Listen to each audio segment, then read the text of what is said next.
Hey guys, I'm Urizi. This story is all about what if Naruto was born before the Nine Tails attacked. Really, how much can small things affect the world? Little things like the color of someone's hair? Their mentor? Maybe, their date of birth?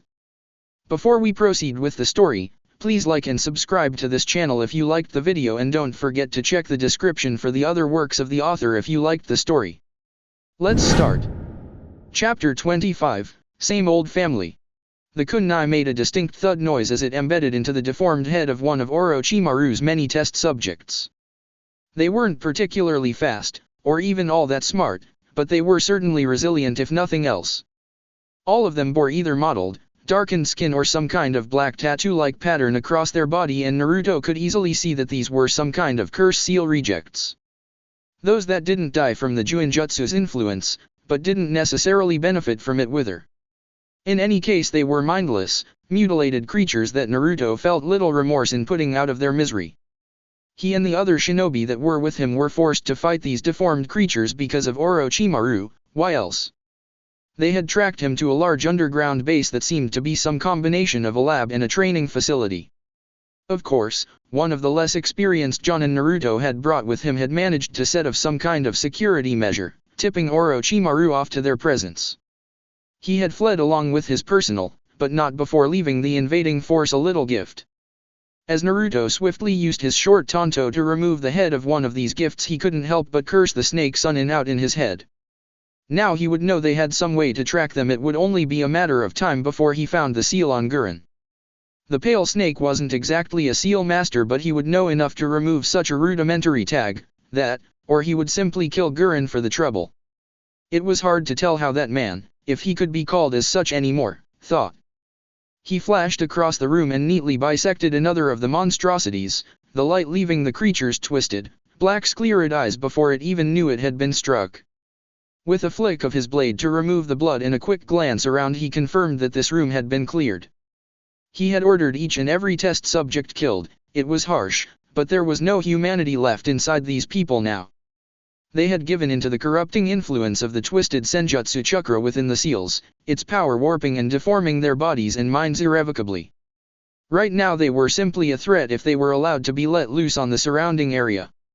Namikaze-san, the floor is clear. Anumbu, one of the few the Hokage had authorized to accompany him on the mission, appeared behind him to quickly inform him.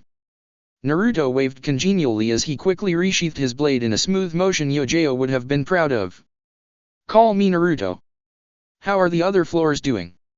he asked, already moving through the elaborate but routinely confusing corridors all Orochimaru's hideouts were composed of. The top 3 floors have all been similarly cleared, the operatives and Jonin moving to the lower floors to aid the others. A group of test subjects have managed to barricade themselves in a surgery room on the floor below, however the shinobi down there already are capable enough to handle them. Naruto nodded at that. Most of these people were civilians before their transformation. Their power was really only that of a talented genin at best, and mostly because of their tenacity. However, the squad on the lowest floor has encountered a small problem. The blonde's eyebrow rose slightly, wondering what kind of problem was enough to trouble nearly an entire squad of Umbu. "What do you mean?" he asked curiously, shifting his path towards the stairs that would take him down to said level. It often surprised him how deep these complexes of Orochimaru's went. "I think it would be best to simply show you Namikaze-san." Naruto blinked at the evasive answer, surprised at the hint of embarrassment he thought he might have heard in the young operative's voice. However, he deferred to the white mask, letting the sandy-haired man lead him to the aforementioned problem. Imagine his surprise then when it turned out the so-called problem was in fact nothing more than a young girl that couldn't be older than 7. Of course, there was the fact that the girl seemed to be able to move at inhuman speeds, even for shinobi, causing her to appear as nothing more than a grayish blur. In the brief glimpses from when she would pause or turn, Naruto could easily see her tattered, gray clothing that revealed her as a prisoner. Obviously the curse seal rejects weren't the only ones Orochimaru had released as he fled. "Stay away from me!" the young girl screamed as she dived beneath another unsuccessful attempt to catch her from an Umbu agent that seemed way out of his depth. The girl was fast, very fast, faster than should have ever been possible for somebody so young. It was incredible. Naruto was captivated where he stood. His eyes, used to his own speeds when moving, were able to pick her out even as she moved, and he could see every muscle flex and relax as she did so. Her movements were perfect, almost intrinsically using technique Naruto had spent years mastering to move so quickly. Before he even knew what he was doing, Naruto flashed forward, a smile on his lips. The Umbu saw nothing more than two blurs, one gray and one red, and it was over in a mere moment. However, in that moment more was happening than they might have believed. The girl was not as fast as Naruto was. He would have been relatively insulted and shocked if she was, however that didn't mean she was slow. No, to them it was as though everything around them was moving painfully slow, almost as if the air had the consistency of treacle. He met her in the middle of the room, catching her arm as she turned away from another Umbu diving to catch her in futility. Her head snapped around, eyes widened in shock as she finally met the eyes of somebody that could see her, really see her. Naruto gave her a smile that must have lasted a fraction of a second, except to them it was long, drawn out and genuine. Tears immediately bristled in the young girl's eyes, and in that moment, with them moving at the same speed, Naruto got a better look at her. Captivity obviously hadn't done her any favors, leaving her as thin as a twig. The redhead was sure that if he lifted her tattered shirt he would have seen her pronounced ribs poking out from her skin. However, she had managed to retain some kind of wiry muscle, otherwise these speeds would have been impossible. Her hair was an ashen gray, matching her eyes that were currently watery and bloodshot, trimmed into a short and messy pixie cut, no doubt for convenience.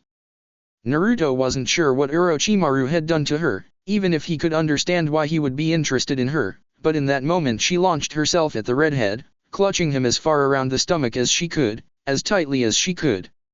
"You Yuri like me?" She managed to rattle out between semi-hysteric sobs and deep, shuddering breaths before suddenly collapsing in his arms, the energy finally leaving her.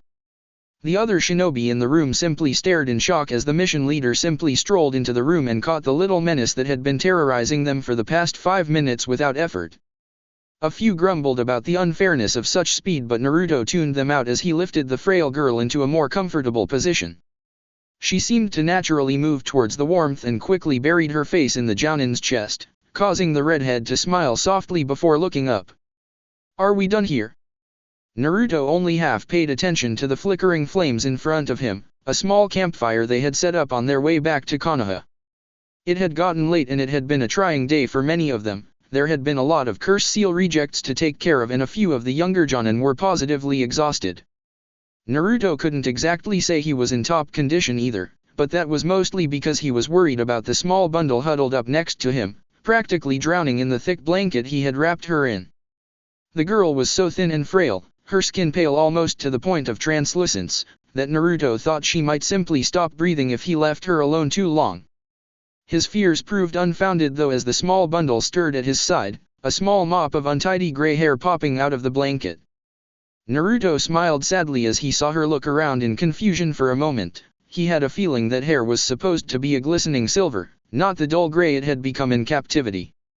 The girl glanced around with growing fear before her stormy eyes finally rested on the familiar red hair of the Jounin sitting next to her. "You." She seemed to struggle with her words, whether out of shock or because she hadn't been taught properly Naruto couldn't say. He had no idea how long she had been kept in that base and she was already so young. "Weary outside?" the girl said in wonderment as she finally looked up, her wide eyes taking in the starry night sky as if each brightly glowing speck was a piece of gold. Naruto nodded slowly, not wanting to do anything to startle or frighten the girl. "Yeah, you're outside, it's over now, you're free." He spoke softly, almost a whisper, both for the benefit of the girl and the still sleeping shinobi around the clearing. The girl didn't quite seem to believe him, just staring up at the sky like it would vanish if she looked away. Finally though she tilted her head down, yet still managed to look up at him with wide gray eyes that had seen far too much. "Are you from the clan?" Naruto blinked at that but quickly reaffirmed his features and slowly shook his head with a frown. "No. I'm a Jounin from Konoha." "What clan do you mean?"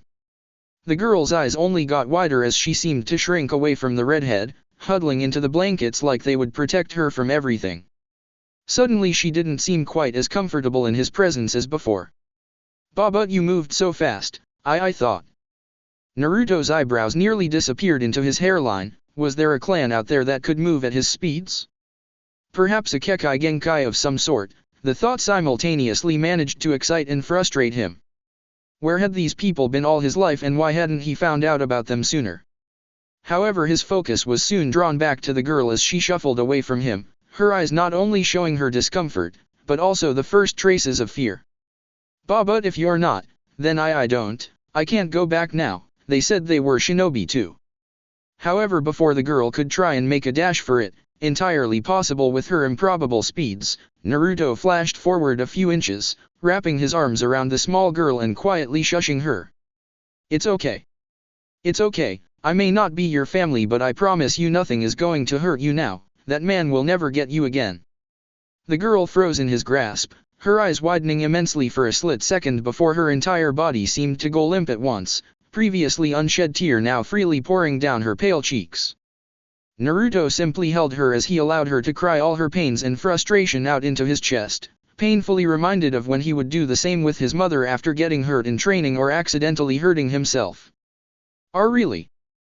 The girl finally managed, breaking herself away from him slightly, but not so far that she couldn't feel his warmth radiating into her. Naruto just nodded, keeping a hand on her back, rubbing small, comforting circles. Yeah, you're safe now, I promise. He leaned back and smiled down at her, gently wiping away the few tears that still clung to her cheeks. And I keep my promises, okay? The girl stared up at him for a long few moments before nodded, just the first inklings of a smile tweaking at the corners of her mouth.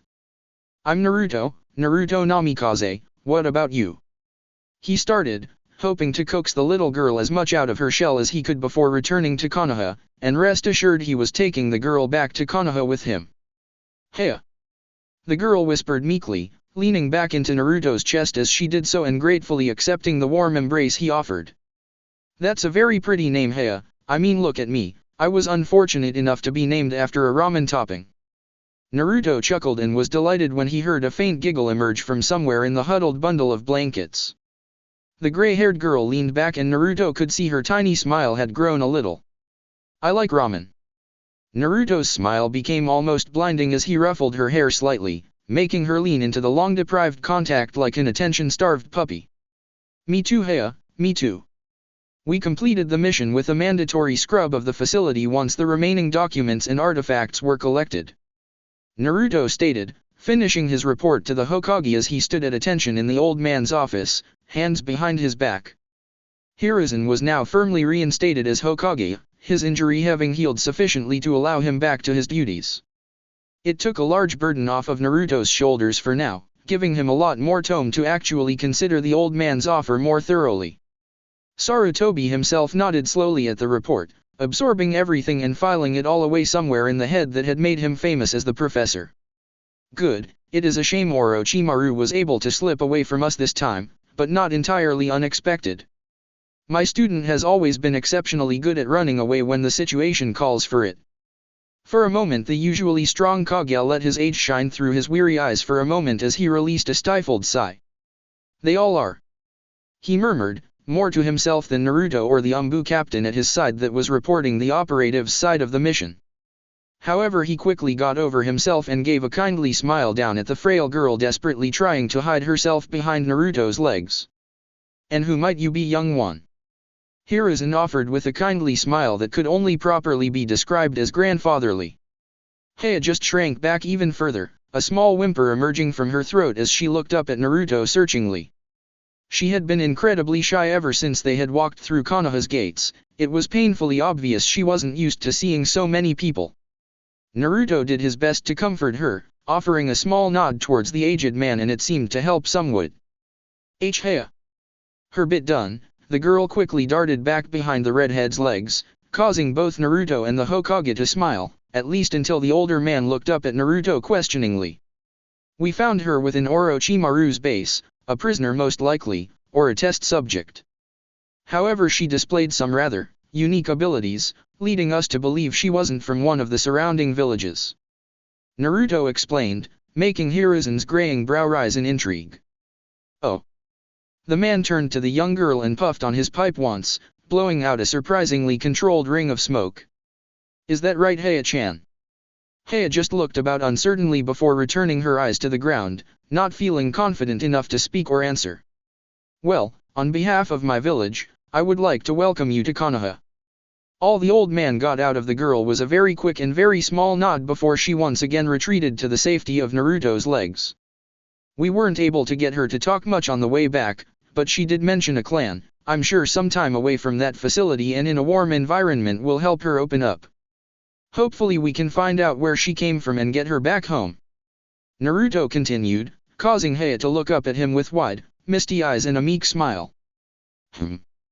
The Hokage hummed thoughtfully with another long drag from the pipe. I agree, what about you, Heya-chan? The girl offered another meek nod, seemingly warming up to the kindly grandfather-like figure. Good. Hiruzen asserted as he brought his attention back up to the redhead. Thank you for offering to take her and then Naruto. The Jonin nodded once before blinking, giving a small start as he processed what the old man said. Wait, what? He stuttered out before looking down at Heya apologetically, realizing he might have startled her with his sudden reaction. Hiruzen on the other hand simply chuckled in amusement. Well, were you suggesting she go somewhere else? At that Naruto could only work his mouth soundlessly like a beached fish for a few moments. Well, I thought maybe the orphanage, or perhaps, well. He was forced to trail off and abandon the thought though as Heya seemed to understand where the conversation was heading. The little girl quickly latched onto Naruto's leg like a limpet, refusing to let go and furiously shaking her head while simultaneously trying to bury it as far as she could into his trousers' soft material. Done, wanna go, Wan, Naruto Nishin. She mumbled loudly into his leg, causing the Umbu in the room to snigger quietly to himself at Naruto's hopeless expression. The redhead looked up at the Hokage questioningly for a few moments before letting his body slump forward. Finally he relented and knelt down, pulling Heya into his arms and lifting her back up in a semi-hug. It's okay, Heya, I'm not abandoning you, nobody's abandoning you, you can come home with me for now, okay? The girl just nodded quickly before returning to nuzzling her face into his chest, only widening the old man's smile even as Naruto glared at him. After another good few moments of the girl trying to leech as much warmth from Naruto as possible, he finally set her down, which she obviously wasn't happy with as she simply returned to trying to hug his leg to death. Old man, your time has come. Of course at that very moment Konohamaru, known far and wide to the Umbu as having the worst timing imaginable, came bursting through the door to the Hokage's office. Behind him through the entrance the Hokage's assistant could be seen helplessly peering around the frame before ducking back. I may have been gracious and allowed you to recover, old man, but now that you are back to full strength I will defeat you and become Hokage. Of course, as pretty much everyone in the room suspected, Konohamaru immediately tripped on his too long SCRF and managed to face-plant into the ground. It's good to see you, Konohamaru-kun. The Hokage supplied congenially, hiding his amusement at seeing his grandson attack him with a small and poorly made cardboard kunai. I thought Asuma was watching over you today. The young boy immediately sprung to his feet, adjusting his helmet-like hat where it had fallen over his eyes. Don't change the subject, old man. The young boy's eyes quickly scanned the room, flinching back when he noticed Naruto's feral grin aimed his way. He remembered the last time he accused Naruto of tripping him. Instead his gaze flickered to Heya hiding behind the redhead's legs and pointed exaggeratedly in her direction. You were the one that tripped me. Immediately Heya retreated back, however Konohamaru only took this as an admission of guilt and pressed his accusation. How dare you try and stop me defeating my grandfather and becoming Hokage? The young boy shouted, not noticing as Heya's eyes began to water and her grip on Naruto's trousers tightened. I oughta dash. Konohamaru. The boy froze as Hiruzen suddenly shouted at him, his eyes widening in shock as the previously kindly old man's gaze turned stern. Jiji. However the Hokage didn't answer him, simply boring into the young boy with his gaze before motioning over to Heya with a glance. Konohamaru turned only to see Naruto knelt down, comforting a sobbing Heya and keeping her pressed up against him while whispering reassuring words. Konohamaru wasn't one to be often confronted by a crying girl, however under the harsh gaze of his grandfather he acted accordingly, at least as far as a 9-year-old could. I am sorry. He quickly blurted out, rubbing the back of his head sheepishly as he stared down at his feet. Heya peeked out from the safety of Naruto's arms and stared at Konohamaru for a few moments, seemingly realizing that he had just been stupid and not actually meant what he said. Her previously nervous expression turned into a half-hearted glare. Stupid.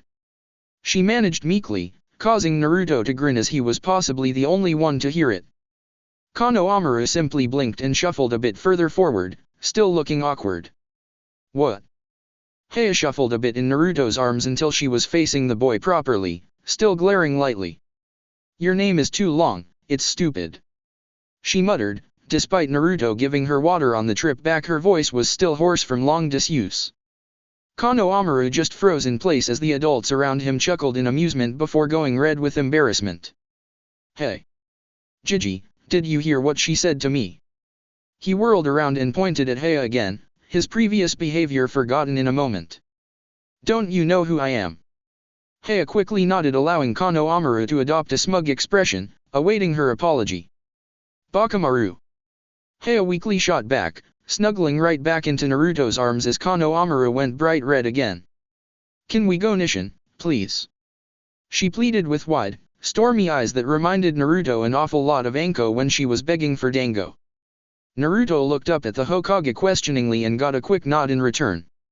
It's okay Naruto, I'm sure Kuma can finish up here, go on.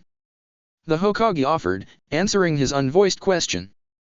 The redhead gave a curt nod, whispered to Heya to hold on tight and quickly vanish in a flash of red, leaving a similarly colored Konohamaru still steaming in the middle of the room.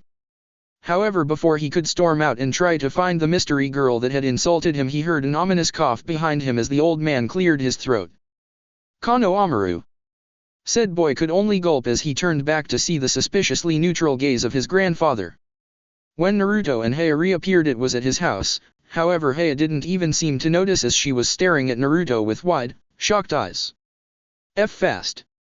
She stared up at Naruto searchingly, tugging on one of his messy red bangs experimentally. You sure you are not from the clan? She asked quietly, filling her voice with something other than nervousness for once. Naruto just smiled and ruffled her hair playfully. I'm afraid not. But you know, if you could tell me a little about your clan, it would be a whole lot easier to get you back home.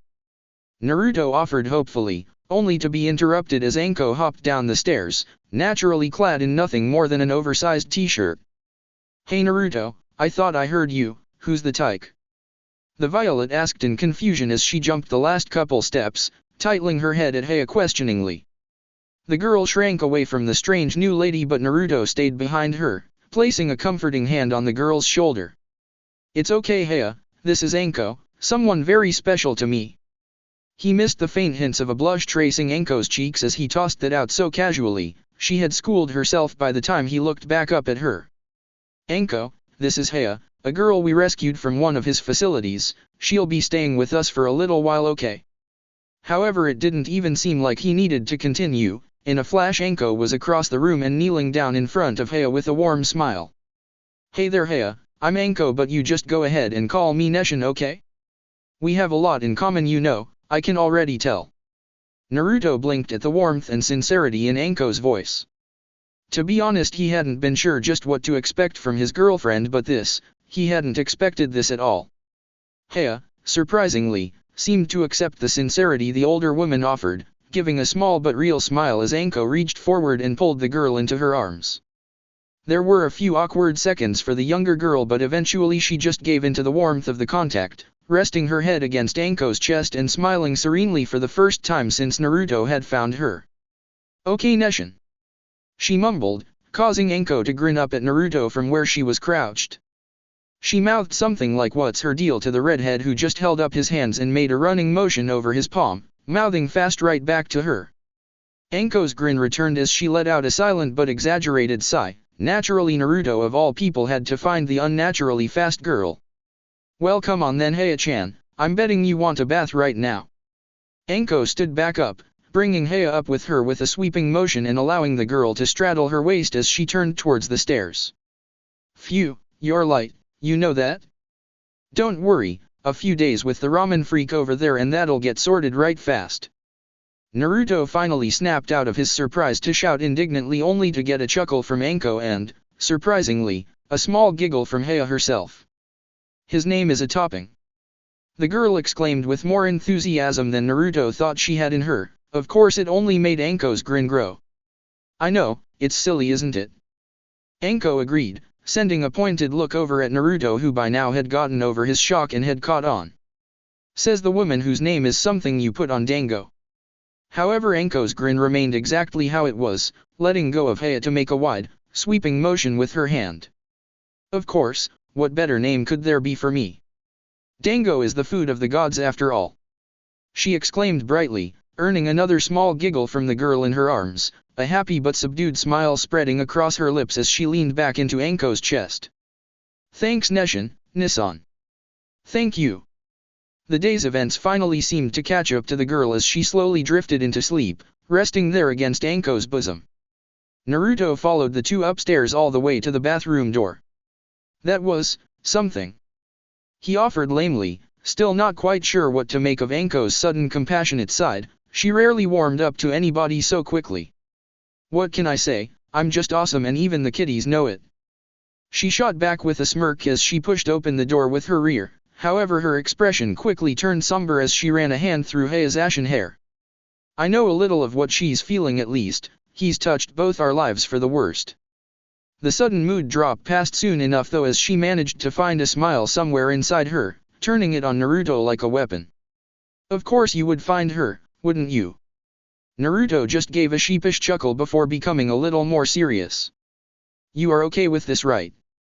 He motioned with his head to the girl now napping in her arms.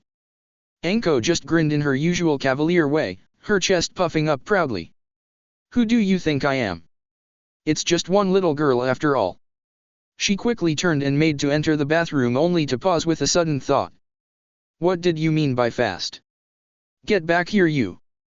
Anko called in futility as she dived over the kitchen table, managing to knock over a few chairs in all her shinobi grace. Below her Haya scrabbled under the table before darting out, her little legs working to take her away from Anko. A grin would have been on her lips like it was on Anko's, however she currently had a few sticks of dango held there. Naruto watched the chaos of Anko running after the faster girl from the couch, amusement threatening to split his cheeks. It seemed a nice bath, some rest, and a bit of food the next morning were all it took to bring out some energy in the young girl, as Anko was quickly finding out. Got you! Anko called out only to jump right over the little girl as she suddenly doubled back, allowing the woman to slide across the ground to an awkward stop at Naruto's feet. Having fun? He asked as neutrally as possible, barely suppressing his laughter. Anko just mock-pouted at him, crossing her arms under her impressive bust petulantly. She's a menace. She shot back, only to finally get Naruto to give in and smile, looking over at where Haya was smiling on the other side of the room. Cute menace though. He offered as the girl shuffled across the room and plopped down on his lap, causing Anko's pout to become real. That's my spot. She mumbled as Haya glanced back and forth between her new pseudo-siblings happily, content to try and forget the bad things in her past and focus on the now. That's not what you were saying last night.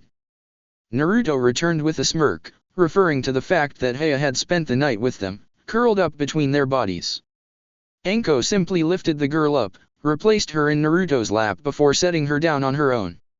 It made for a comical sight with Haya's head wedged between the older girl's substantial breasts. She snuck in too quickly. Anko asserted loudly, using Haya's arms to gesticulate madly and causing the younger girl to giggle. How are you so fast anyway? The violet asked, leaning forward and looking over Haya's head so she appeared upside down to the girl. Gigi says our clan is special. Haya offered somewhat helpfully before nestling back into her second favorite spot, namely between Anko's breasts again. Coincidentally it was also one of Naruto's favorite spots, but that was besides the point. Anko turned back to Naruto only to see the redhead shrug, mouthing, Kekai Genkai, uncertainly. So this Gigi, he's important in your clan? Anko queried, taking the reins of the conversation again. She knew just because she referred to this person as such he wasn't necessarily an actual relative. Yeah, he's really important. Everybody goes to him when they need advice and before Ka-chan. Haya suddenly trailed off, her previously happy expression melting away to be replaced by melancholy and a frown. Catching on fast, Naruto suddenly slipped out from under Anko and swung Heya onto his back in a smooth motion, earning a yelp from his girlfriend at the sudden displacement. "Hey, I wanted to show you something, Heya." It didn't seem to particularly dissuade the girl's sudden turn in mood, but she nodded all the same. He quickly darted upstairs, Anko hot on his heels once she got over her surprise, only to stop at a door that hadn't been opened in a long time. If anybody noticed Naruto's hand hesitate for a moment on the door handle, they didn't say anything, Anko simply offering questioning looks. Finally though, he pushed it open to reveal a brightly painted room that was rather bare at the moment. However, the first thing to draw the eye would be the crib set up in the corner and the various children's toys scattered about the room. "I was thinking that if you were going to stay here a while, you'd need a room, right? What do you think?" Naruto asked hesitantly, craning his neck around to get a look at Heia's reaction. The girl was just looking around the small, brightly lit room with wide eyes, her grip on Naruto's back tightening for a moment. "Thank you, Nishin," she whispered, burying her face in Naruto's neck for a second before hopping off his back to look around the room. Anko came up behind the redhead and placed a hand on his shoulder, a questioning look in her eye. "Are you sure about this?" she questioned, smiling softly as she saw Heya pick up one of the less baby-related toys and hug it to her chest. Naruto gave a tired smile and a short nod. "Yeah, I'm sure my parents and Sakura wouldn't have been happy with me holding onto a memory like this, plus she needs it more." Anko's lips twisted to the side for a moment before she shrugged. "Well, alright." She grinned and walked into the room, surprising Heya by suddenly appearing below her and lifting the girl onto her shoulders. Naruto watched from the doorway, a happy, but muddled expression on his features as his own emotions conflicted within him. It only lasted a moment though, as suddenly Anko grabbed his hand and pulled him into the room, not content with him being a spectator anymore as she swapped Heya out onto his shoulders instead. The girl squealed happily all the while and, for the first time, Naruto felt a little less heartache when he stood in his sister's room. Chapter 26, Same Old Arguments. Sasuke crouched low on the branch he occupied, ears strained for even the faintest hints of a sound from any direction. His darkened clothing helped him bend somewhat into the shadows, and he was counting on that to not immediately get caught. Higher up from his position, Sakura stood in wait, back pressed up against the tree as she hoped her elevated position would make up for her dress lack of camouflage. Below them on the ground, Ami had taken up a strong and resolute stance, her sword firmly in hand as his eyes darted about swiftly. Her more vibrant red dress was much more noticeable in their woodland surroundings, but then again, that was the point, she was bait. Sasuke wasn't sure what to make of the startling turnabout Ami had made over the past few months, both in training and on missions. She was a lot more confident, although shameless would almost have been a better way to describe her. Similarly, her skill with the sword had certainly picked up, enough that Sasuke was wary of going toe-to-toe with her without some kind of weapon of his own. He appreciated at least that the dead last of the year was no longer hindering the team. Even if he was disgruntled, she was able to seemingly catch up so fast.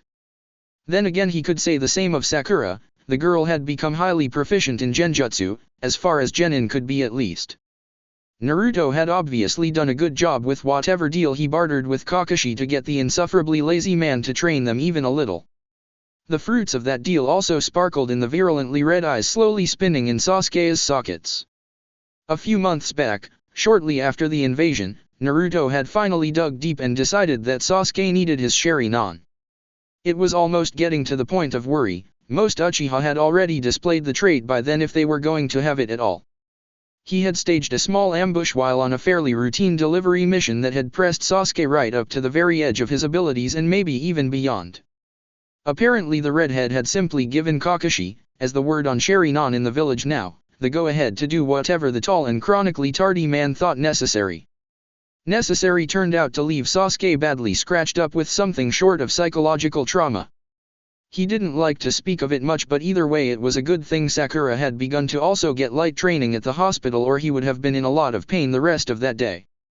All in all, Team 7 was beginning to earn a reputation as a reliable and powerful group of young genin. Between the budding sword mistress, the useful support illusionist and the prodigal Uchiha, there weren't many situations they couldn't handle. If there were, well, there was Naruto for those instances. However, in general the young Namikaze tended to be fairly hands-off in their missions, allowing his team to make decisions and choices for themselves. It may have been a bit cold, like throwing a child in the deep end of a pond to teach them to swim, but it showed in their development. Right now Sasuke was glad for every ounce of training drilled into his body as the team faced off against their most wily and dangerous opponent to date. Aha tag! A joyous voice called out, followed by the sounds of Ami cursing as a grayish streak suddenly flashed across her position, slapping her on the back quickly before dashing off again. Sasuke smirked, seeing his plan coming together flawlessly as the silver streak rushed in exactly the direction he was counting on all the way up to. Aha double tag! Suddenly the streak passed behind a tree and vanished, moments later, and Sasuke was lightly tapped on the back. The surprise was nearly enough to cause him to fall off the branch, but he caught himself at the last moment. He used his forward momentum and a light application of chakra to his feet to spin himself beneath the thick bough before launching off in pursuit of the grey blur. As he hit the ground in a roll, his arm flashed out toward Ami. "Protect Sakura, if it gets her too we're all finished." And without even breaking his momentum, Sasuke pushed off the ground and pursued his target. Sharingan's span rapidly, darting about at every minute detail that told him where his fleeing target had gone. While it may have been fast, it certainly wasn't subtle, and the small, normally innocuous clues it left in the form of bent grass or disturbed twigs were like glaring signs for his jujutsu to pick up. Sure enough, he managed to catch what was normally be nothing more than a barely visible streak of silver dash across his vision. However, under his jujutsu's predictive and enhancing gaze, it was slowed down and resolved to the point that he was able to view it. "Can't catch me, Sasuke!" came the giggling and taunting voice, always haunting him as he sped after it. It was faster than him, but only in short bursts of 50 meters at most, in the enclosed environment of the forest, with the trees blocking any straight paths more than a few meters any direction. He held the advantage. His superior stamina and patience were his greatest assets, and "Ha, tagged you again!" the flying silver streak called out as it landed on his back, only to flip off a moment later as Sasuke whirled around to grab it. Why oh why had Naruto seen fit to teach the thing how to properly utilize its chakra? A strangled noise that successfully conveyed his frustration ripped from his throat as he took off and dash again. This time though he took to the trees, thankful that it couldn't use the chakra clinging technique. Kami saved them all when it could. Just as he felt as though he were about to corner it though, Ami made her appearance, causing both Sasuke and it to widen their eyes. "No, I said protect Sakura," the dark-haired Uchiha called out in futility as his Sharingan eyes were able to capture in perfect detail as it suddenly diverted course. The impossibly fast streak practically bounced off tree trunks, using its momentum instead of any formal technique to ascend to the canopy. Sakura's eyes could only widen in surprise as she saw the grey blur suddenly go straight for her. It was only moments away from tagging her on the head when suddenly a second Ami seemed to appear from nowhere, clinging to the trunk above the Pink's head as both girls smirked simultaneously. "Gotcha!" Ami called out as Sasuke's previous frustration turned into pure satisfaction as he was able to watch its expression change, to one of surprise and then fear, in blissful slow motion. His Sharingan saved every moment like a video to be played back. The silvery blur was tackled out of the air and everything was brought to a stop as Ami wrestled with it momentarily on the ground. "Ah, bad Neshin. Bad." Heia's voice proclaimed amidst Ami's struggling grunts, the dust settling enough to reveal the little girl held firmly in Ami's grip, squirming and writhing with everything she had to be free.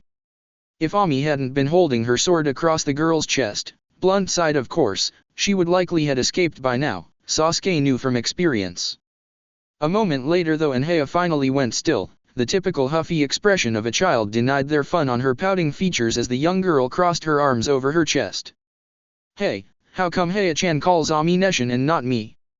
Sakura asked as she descended from the treetop, her own pout in place as both Ami and Heia looked up at the girl owlishly. Nobody really expected the question. "That Sakura," came Naruto's mirth-filled voice as the older teen suddenly flashed into the clearing, "is because Ami is around the house almost every day." The redhead sent an amused look the Violet's way only to have Ami stare right back unashamedly. Naruto could only sigh at his waylaid pupil. "Yeah, Anko's got her claws in you deep. Where did my bashful little student go that could only just lift her sword?" Naruto sighed wistfully in an exaggerated manner, at least until the melancholic effect was ruined by Heia suddenly dashing out of Ami's grip and scrabbling up his back to proudly sit on his shoulders. He chuckled as she grabbed two of his long red spikes, using them like handlebars to stay up and almost giving Naruto the appearance of having horns. Ah, in any case, good job you guys, it only took you 22 minutes to catch her this time, I think that's a new record.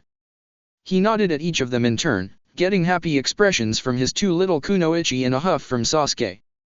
She's worse than Tora. The dark-haired Uchiha mumbled under his breath, only to be ignored by their sensei. That was an excellent strategy, great genjutsu work hiding Ami like that. Sakura, I see you got over the little problem you were having with Heya-chan then. Naruto asked, looking toward his aspiring medic. The pinkette gave an excited nod in response. The problem she had been having with people like Heya was that some genjutsu just didn't work on her. The little girl's mind just seemed to work faster than everybody else's, which meant her perception of the world was different to others. Only Naruto could really understand, but even his hyperspeed awareness wasn't permanent. When Sakura tried to place the girl under an illusion, even as ill-developed as Heia's skills were, which Naruto was rectifying, she could instantly tell the difference. It was because Sakura only had her own perception as reference. It was the same reason most Sharingan and Byakugan users were similarly immune, people just couldn't understand what they saw. However, if Sakura were to place an illusion on an area instead of directly on an opponent, then it didn't matter what they were seeing or how fast, it would affect everybody equally. Of course, Jujutsu users could still see the chakra in the illusion, but enough finesse could alleviate that over time. Good teamwork in general too. Sasuke, you seem to be taking to a leadership role rather well. Naruto continued to praise before smirking subtly. However, you guys still could have done better. Your plan was a little too rigid, as you were almost unable to adapt when Heya decided to change direction on a whim. The redhead looked up at the silver-haired girl on his shoulders, who could only blush and giggle innocently. To Sasuke it was like watching the devil clothe itself in sheepskin, and all the cuteness wouldn't dissuade him. She was evil incarnate. To be fair though, Heya had come a long way from the ragged and frail little girl Naruto had pulled out of Orochimaru's base. She had filled out, gaining a much healthier weight, while her inherent speed and predisposition towards energetic movement kept her from becoming chubby. Her hair had gained the natural luster it had lost in captivity, becoming a shiny near metallic silver that she had insisted on keeping short in a boyish pixie cut, despite Sakura's protests that she would look much cuter with long hair. From what Naruto had managed to get out of her over the past months, the hair color was a common trait in the clan, so much so that she had nearly had a fit upon seeing Kakashi in the street. That was the part Naruto was happiest about concerning the girl. She had really opened up to him and Anko, and by proximity Ami, and had pretty much accepted them as a second family. She didn't seem to have very clear memories of her parents, especially her father, and Naruto felt almost honored to take up a similar role for the girl. Yet, at the same time, he felt a pang in his chest every time he was reminded it could only be temporary, until her real family was located. He had set Jiraiya to the task of listening out for any signs of a silver-haired clan of speedsters. The man had seemed quite interested in the challenge and had said he'd do it as a favor. It felt as though Naruto had been doing a lot of things for favors lately, as people were quick to gain the future support from their next possible Hokage. It was irritating and certainly not helping him make his decision regarding the matter. Anko, on the other hand, turned out to be rather blasé about it, not particularly caring one way or another.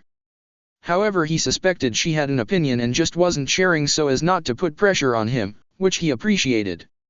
She seemed to grow increasingly nervous as the Chunin exams drew closer. Speaking of which, well, I can only really say I'm proud of you guys and how far you've come from the inexperienced brats I picked up almost a year ago now. It certainly didn't feel that long, really the time had flew by. But I'm guessing you three have realized what I'm going to say already. He gave a pointed look at Sasuke, only for the Uchiha to finally take his half-hearted glare off of Heya and smirk at him. The Chunin exams are in a week. Sasuke intoned as emotionlessly as he could, but failed to completely suppress his excitement. Yes, they are. Naruto exclaimed as he clapped his hands together. And you will all be most happy to know that. He paused for dramatic effect as Heya suddenly started doing a drum roll on his head. I have entered you all. We leave in 2 days for Takigaku. He shouted happily, raising his arms to both sides as his genin grinned or smirked to themselves. I know you guys will do yourselves proud, and remember that I expect you all to make it to Chunin. He finished, placing his hands on his hips as Heya imitated the position from atop his shoulders. You really believe in us that much, sensei? Ami asked with some trepidation, showing a lot more hesitancy than he had seen since Anko had somehow managed to corrupt her. Naruto simply beamed at her, Heya once again somehow managing to copy the expression without even looking. Of course I do, you guys are my team after all. He started, only to quickly amend himself with a more sheepish expression. Plus I have a rather large bet on you guys with the other sensei to pretty much curb stomp the other genin teams from Konoha. Just as his teams were ready to let out indignant noises at being used like that, he gave a cocky grin and waved causally.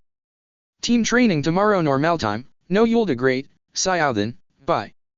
And with that he disappeared in a flash of red, leaving a silent training ground behind him. Sometimes Naruto-sensei can be really annoying.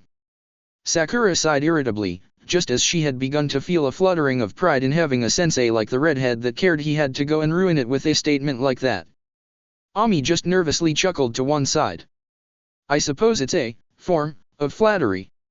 She tried unconvincingly, only to have her two teammates look at her oddly, a sly smile appearing on Sakura's features. So you're around Naruto-sensei's house every day, huh? The pink-at pride, only for Ami's to school her features almost professionally. I have no idea what you're talking about, Anko Shishao just likes to have me nearby so she can train me when she feels like it. She defended, only to have the stern outer layer she had been working on to mimic her mercurial second sensei ruined by the faint blush she sported. Sasuke simply grunted as the three began making their way out of the training ground together. It was a massive leap from how they had been almost a year ago. Back then they would have all gone their separate ways without a thought. I still dislike how you get a second mentor, he admitted, containing his actual jealousy well. However, the thought was shot down quickly enough as Ami scratched the back of her head bashfully. Well, it isn't really like that, Anko Shishao doesn't really train me, as she even admitted to being less powerful than Naruto-sensei. But she does teach me how to be, in her own words, more like a badass kunoichi that can go out and kick it, Her teammates snorted simultaneously. From their thankfully short and periodic experiences with Naruto's girlfriend, they could have believed she'd say something like that. What does that even mean? Sakura asked incredulously. She still had trouble connecting the image of her usually playful and cheeky sensei with his crazier and shameless girlfriend. There's a lot of training to make me more flexible, and she tries to make me at least act more confident by throwing me into these really weird situations. Ami admitted with a shrug, only to have both her teammates stare at her for a long few seconds until her cheeks were threatening to fill with blood again. She was not admitting that Anko had stripped her to her underwear and practically thrown her into the male changing area of the hot springs, claiming to have misplaced her clothing. Oh. Ami quickly continued, hoping to divert their minds from it. She also has me learning to throw things other than kunai and shuriken. She looked up thoughtfully.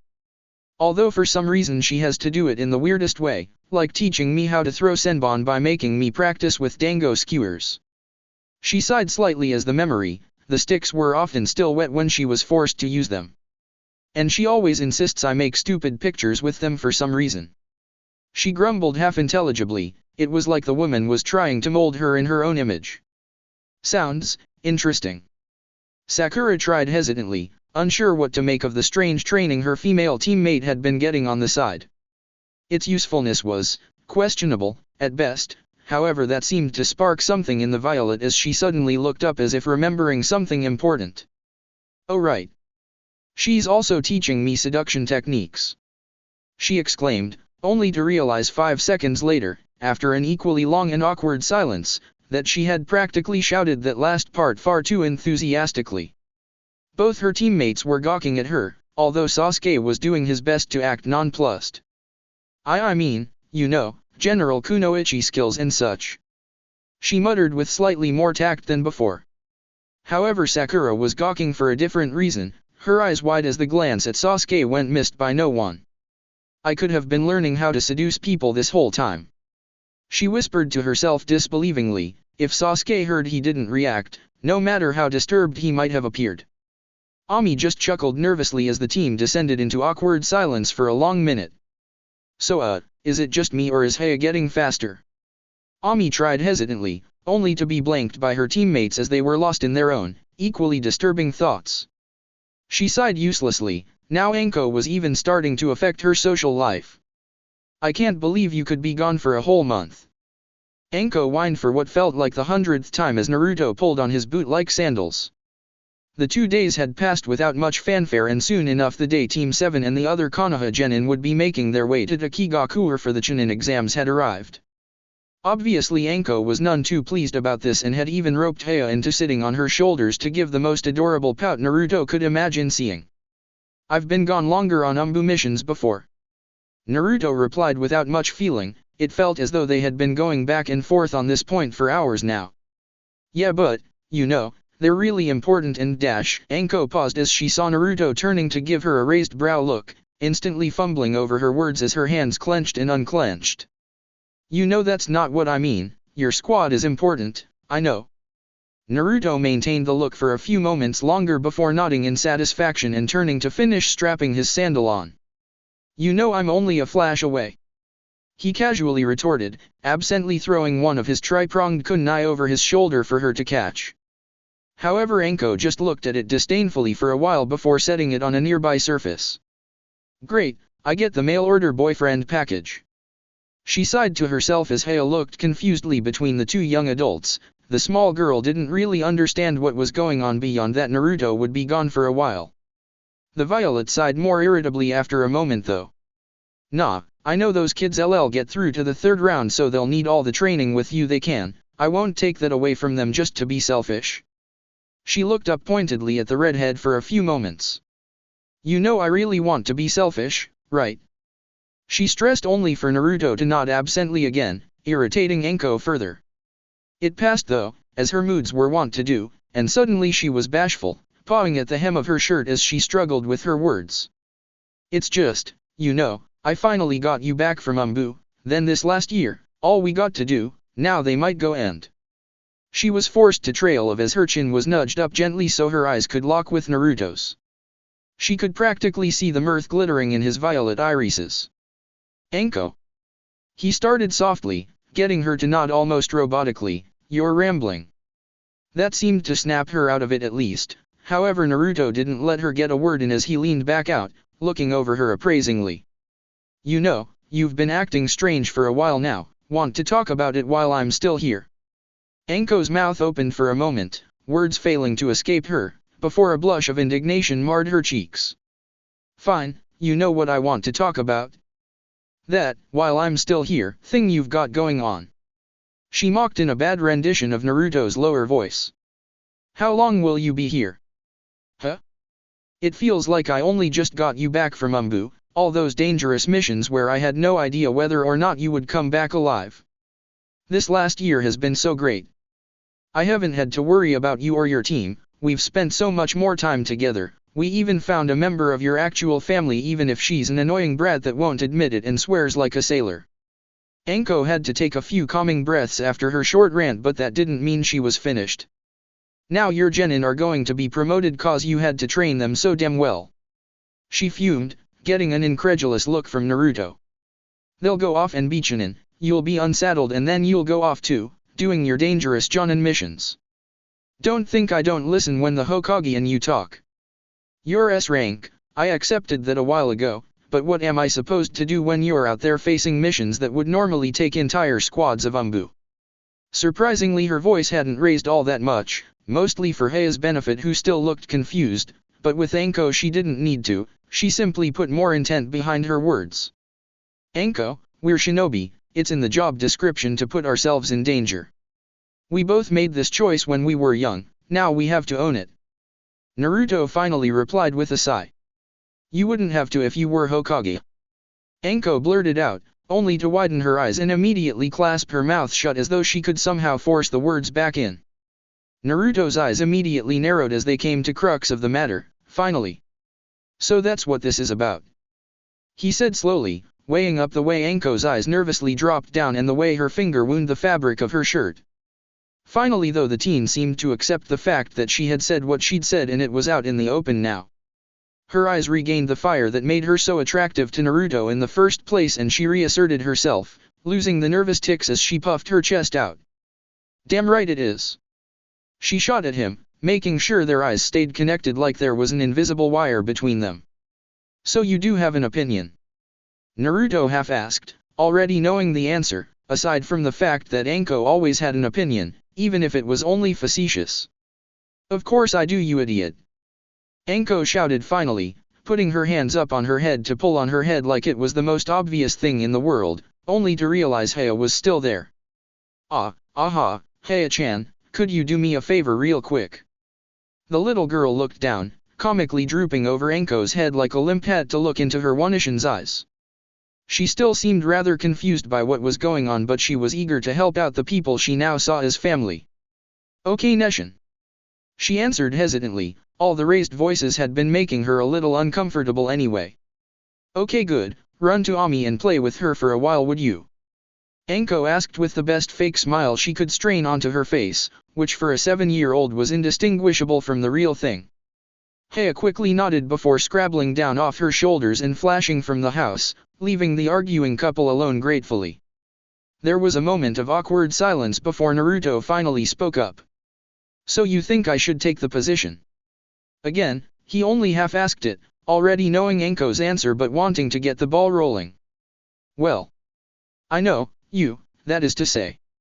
Anko struggled before reaffirming her features and glaring at the redhead. Yes, I do.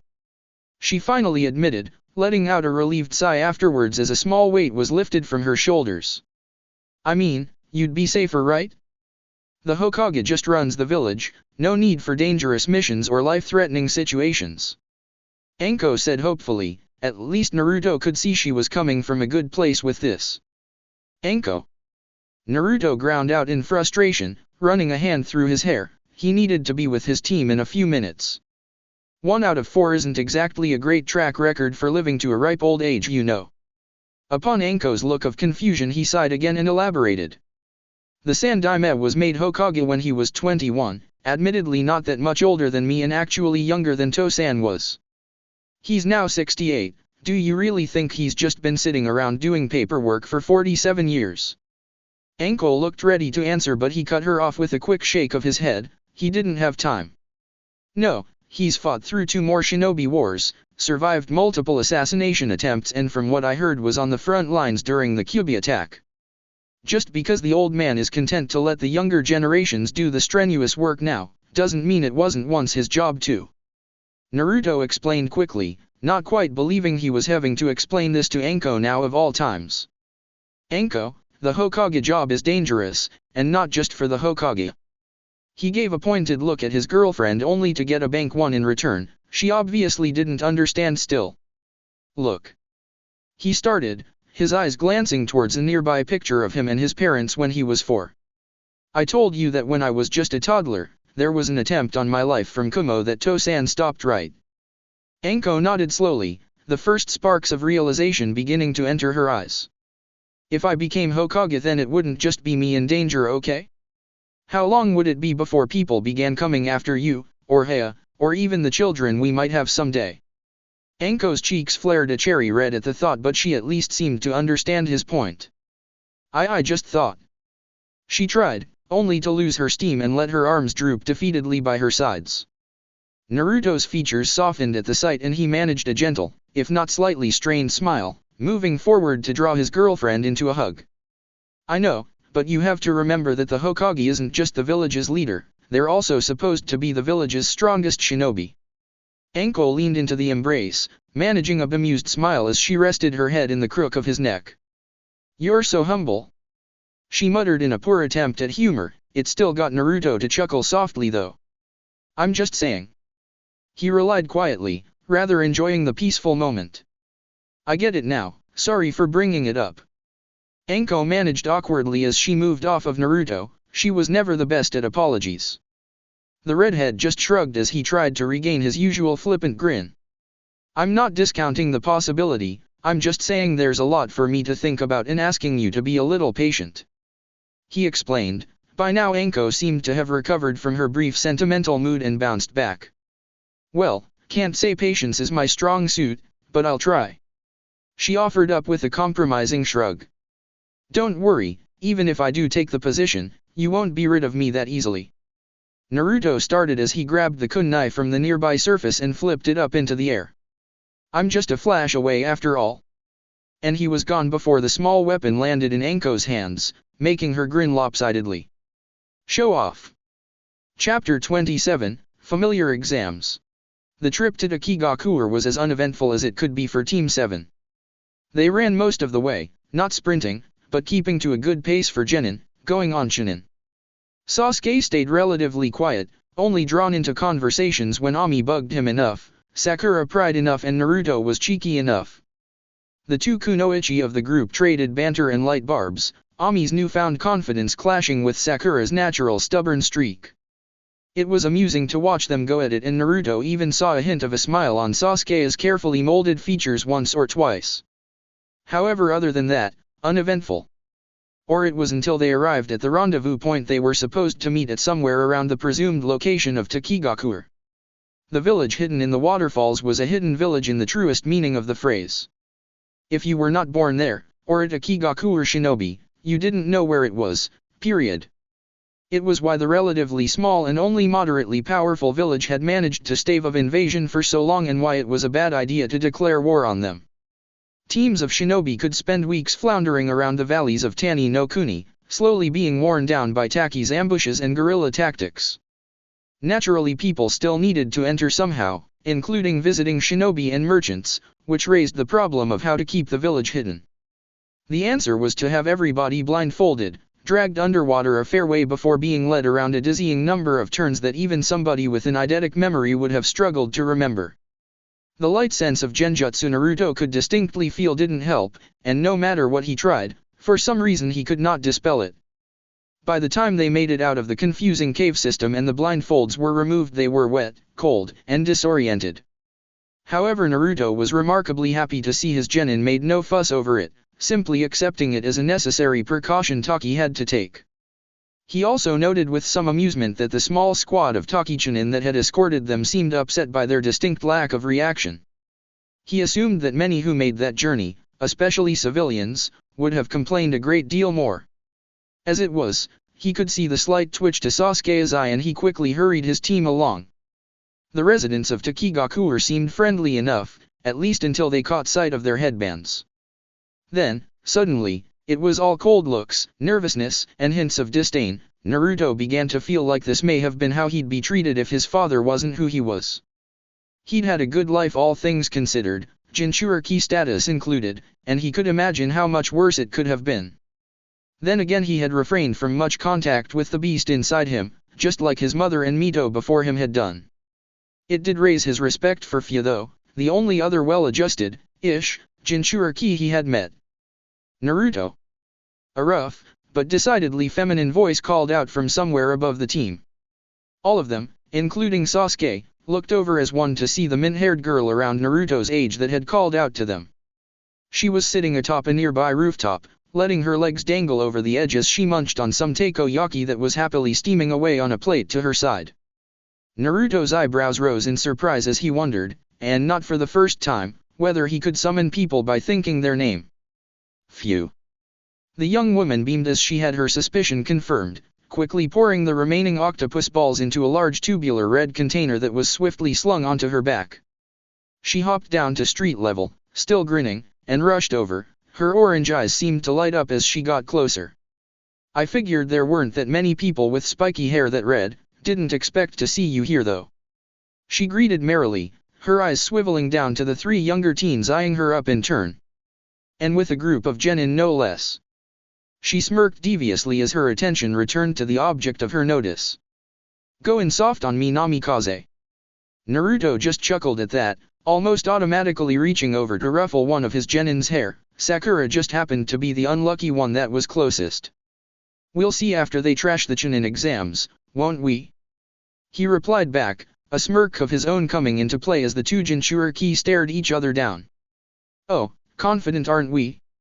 Fia noted cheekily, hands going to her hips as she decided to take a second look at the three younglings. Behind Naruto, his genin seemed to puff up at the praise and confidence Naruto was showing in them before Ami sobered and pointed out the obvious. Do you know her, sensei? The violet asked curiously, at the same time snapping Sasuke and Sakura out of their momentary moment of pride. Naruto chuckled sheepishly and ran a hand through his hair, somehow managing to not disturb a single red spike as they all bounced back into place. Yeah, we actually met during our own Chunin exams, so a while ago. Naruto admitted, causing his genin's eyes to widen. After all, Fu only looked a few years their senior, definitely younger than Naruto at least. You were at the same Chunin exams as Naruto-sensei? Sakura asked incredulously. After all, the redhead had told them he had been only 10 at the time, so Fu must have been even younger. Picking up on the reason for their incredulity, Fu could only chuckle. Only Naruto and Sasuke noted the slightly dark look that flashed across her eyes. Yeah, well, let's just say my village was rather eager to see me gain power quickly. She grumbled with half-hearted venom covered up by a rather fake grin that forced her eyes to close just like Kakashi. The genin blinked in confusion as Ami looked between the two older teens, her eyes slowly narrowing as she took in Naruto's awkward expression and Fu's suddenly defensive posture. So, you're, like Naruto-sensei? She asked slowly, immediately taking the surprised looks that crossed both their faces as a confirmation. Fu's alarm was a rather amusing contrast compared with Naruto's raised eyebrow and her teammates' confused expressions. What does she mean by dash? Sasuke started only to get cut off as Naruto waved his hand quickly, trying to mask his urgency.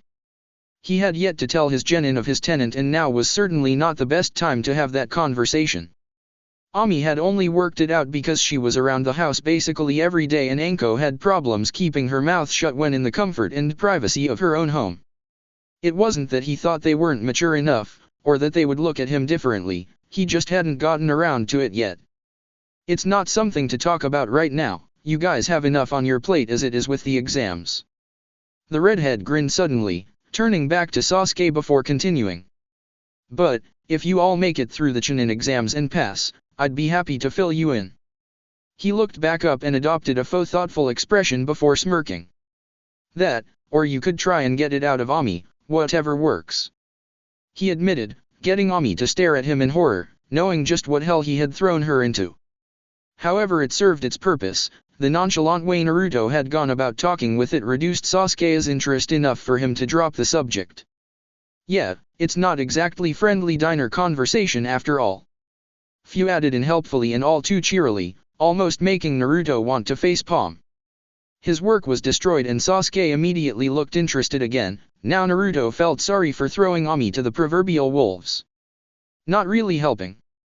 Naruto sighed, only eliciting a small and utterly carefree shrug from the grinning green-haired girl. Wasn't really trying to, but it's been a long time since we last saw each other, wanna go somewhere and catch up? Fu diverted expertly, giving an all too cheerful smile as she brushed off Naruto's irritation like it was dust on her shoulder. However, Naruto couldn't help but think that the smile looked a little too practiced. Sensei, what about us? Sakura cut in, still looking between the two older teens oddly. We still need to get to the exams. Fu looked down at the pinkette and for just a moment irritation flashed across her orange orbs, but it wasn't noticed. Oh, in that case the exams are taking place in the academy. It's down this road. You turn left at the shop that smells like raw fish and down the main road. Big building with a tiled roof, the most horrible shade of pale green, you'll know it. Fu stated offhandedly, causing Naruto to raise an eyebrow at the almost dismissive tone as the verdette turned back to him. So about that conversation? She asked, a hint of something more than just friendly questioning behind those orange eyes. She had to almost visibly bite back a small growl as Ami tugged on Naruto's sleeve, sending distrustful looks Fu's way. Sensei, come on, the exams start in a few minutes. She stated mutely, her tone questioning as she turned to the redhead. Naruto's glances passed between his waiting team and the equally anxious-looking Jinchuriki across from him before sighing deeply. Then you guys better make tracks or you'll be late. He finally managed to get out, dreading the look of betrayal briefly passing over Ami's features. It never came though. In fact, she looked rather impassive about the whole affair as she let go of his sleeve and returned to her teammates. Naruto hazarded a small smile as he playfully ruffled the girl's hair, worried by her lack of reaction. Come on, I'm not always going to be around, especially if you guys make Chunin. I'll be right here though when you get back from passing the first round. The confidence in his voice seemed to go a small way in reassuring the girl, and his smile widened. Now get going. Being late is not a good trait for a shinobi to develop, as much as Kakashi would disagree. He mumbled the last part as the three turned to go, only giving him one last look before disappearing off down the road. That looked hard. The kids really mean that much to you? Seems like a silly thing to get attached to, seeing as you're probably going to lose touch with them soon after they pass. Fio mentioned casually as Naruto tore his gaze away from their retreating backs. They grow on you, as much as you try and distance yourself. His attention turned back to the verdette fully, his smile weakening slightly despite hers only growing. You don't know? I'd assume you'd become a Jonin by now. Fio just gave him a cocky smirk, her hand going back to her hips as she looked up with over-exaggerated haughtiness. I'll have you know that I became a Jonin when I was 13. Naruto just gave her an equally fake, but playfully so, look as though he were impressed. Wow, so that would be a few years after I made Umbu captain then. Pretty good. He quipped, smirking as Fio's shoulders sagged slightly and a light glare was sent his way. However, it cleared up in a flash, replaced by her usual exuberant smirk. Alright Mr. Show Off, how about a quick spar eh? See who gets the last laugh. She challenged with a smirk, bouncing from one foot to the other energetically. Naruto chuckled but waved his hands dismissively all the same. Thanks by no thanks, I'll try not to start any international incidents before I'm even made Hokage. Naruto cursed in his head almost as soon as he said it, it just slipped out as he was unused to having to conceal it. Sure enough, Fio's eyebrows nearly disappeared into her hairline. Yuri going to be made the Hokage? She nearly shouted, thankfully the shock seemed to keep it down to a hoarse whisper and none of the surrounding passers-by, of which there were notably few, seemed to hear. Ah. I wasn't really supposed to say that, not really a secret but well, I haven't exactly accepted the offer. The redhead admitted slowly, preempting Fio's questions by smiling and rubbing the back of his head sheepishly. Maybe we could go somewhere else to talk. He suggested quickly, before Fio found her voice again. The statement seemed to rouse Fio from her surprise and she nodded dumbly before shaking her head as if to remove cobwebs. Ah, yeah, I was going to suggest that anyway. She stated, mute surprise still lacing her tone as she turned and started moving almost robotically. 5 minutes later and they were sitting up in one of the lower branches of the enormous tree that overshadowed pretty much the entirety of Taki. It made Naruto wonder how the village could stay hidden so easily with such an enormous landmark that he distinctly did not remember seeing anywhere nearby the rendezvous point. This is an interesting spot. Naruto ventured after a few too many long seconds of rather awkward silence. Fio looked around, her shock having faded to be replaced by a half-lidded, content expression as her legs swung lazily beneath her. I always come up here to relax at the end of the day, it's one of the few places that you can see the sunset. Naruto blinked in confusion before looking up at the sky. What do you? He trailed off, noticing for the first time that there was no sun in the sky, nor were there any clouds, just a solid blue sky that just got lighter towards the horizon. He wondered how he could have missed something so glaringly obvious, he was usually more observant than that. However, Fio's gentle laughter gave him the idea that it wasn't just him being inattentive. Yeah, the genjutsu trick a lot of people when they first come here, it's amusing every time. I swear some merchants have panic attacks, thinking that we did something to the sun while their backs were turned. She snorted good-naturedly, her smile becoming noticeably less forced. Genjutsu? Naruto questioned, glancing back up to the sky and scrutinizing it for a moment. Sure enough, he noticed a faint shimmer over the sky when he squinted hard enough. If you're not careful, your face'll stick that way. Fio commented cheekily, punching the redhead lightly in the arm. But yeah, there's a genjutsu set up over the entire village, it's what protects us from being found. She blinked before looking down with a smirk. That and every Takinin is a paranoid nutter that'd rather bite their tongue off than divulge village secrets. Naruto raised an eyebrow in her direction, rubbing his arm lightly. She punched harder than Anko did, even playfully. Then I can only presume you're not of the same mind. He hazarded a guess, eyebrow raised. Fio simply shrugged, as if she didn't care one way or another, a worrisome attitude to take for a Jinchuriki. So, you became a Jonin and got yourself a team. She quickly interjected, obviously trying to change the subject. She seemed quite tense all of a sudden, so Naruto acquiesced with a small nod. Yeah, not entirely my choice, but I can't say I regret it either. According to a certain someone, it's apparently done me a world of good. Fu snorted involuntarily at that again, unable to hide the smirk, not that she was remotely trying. Oh, so the big bad bloody Flash got himself tied down to some gawkies and they managed to touch a soft spot in his heart. I could write a series of sappy novels with that premise.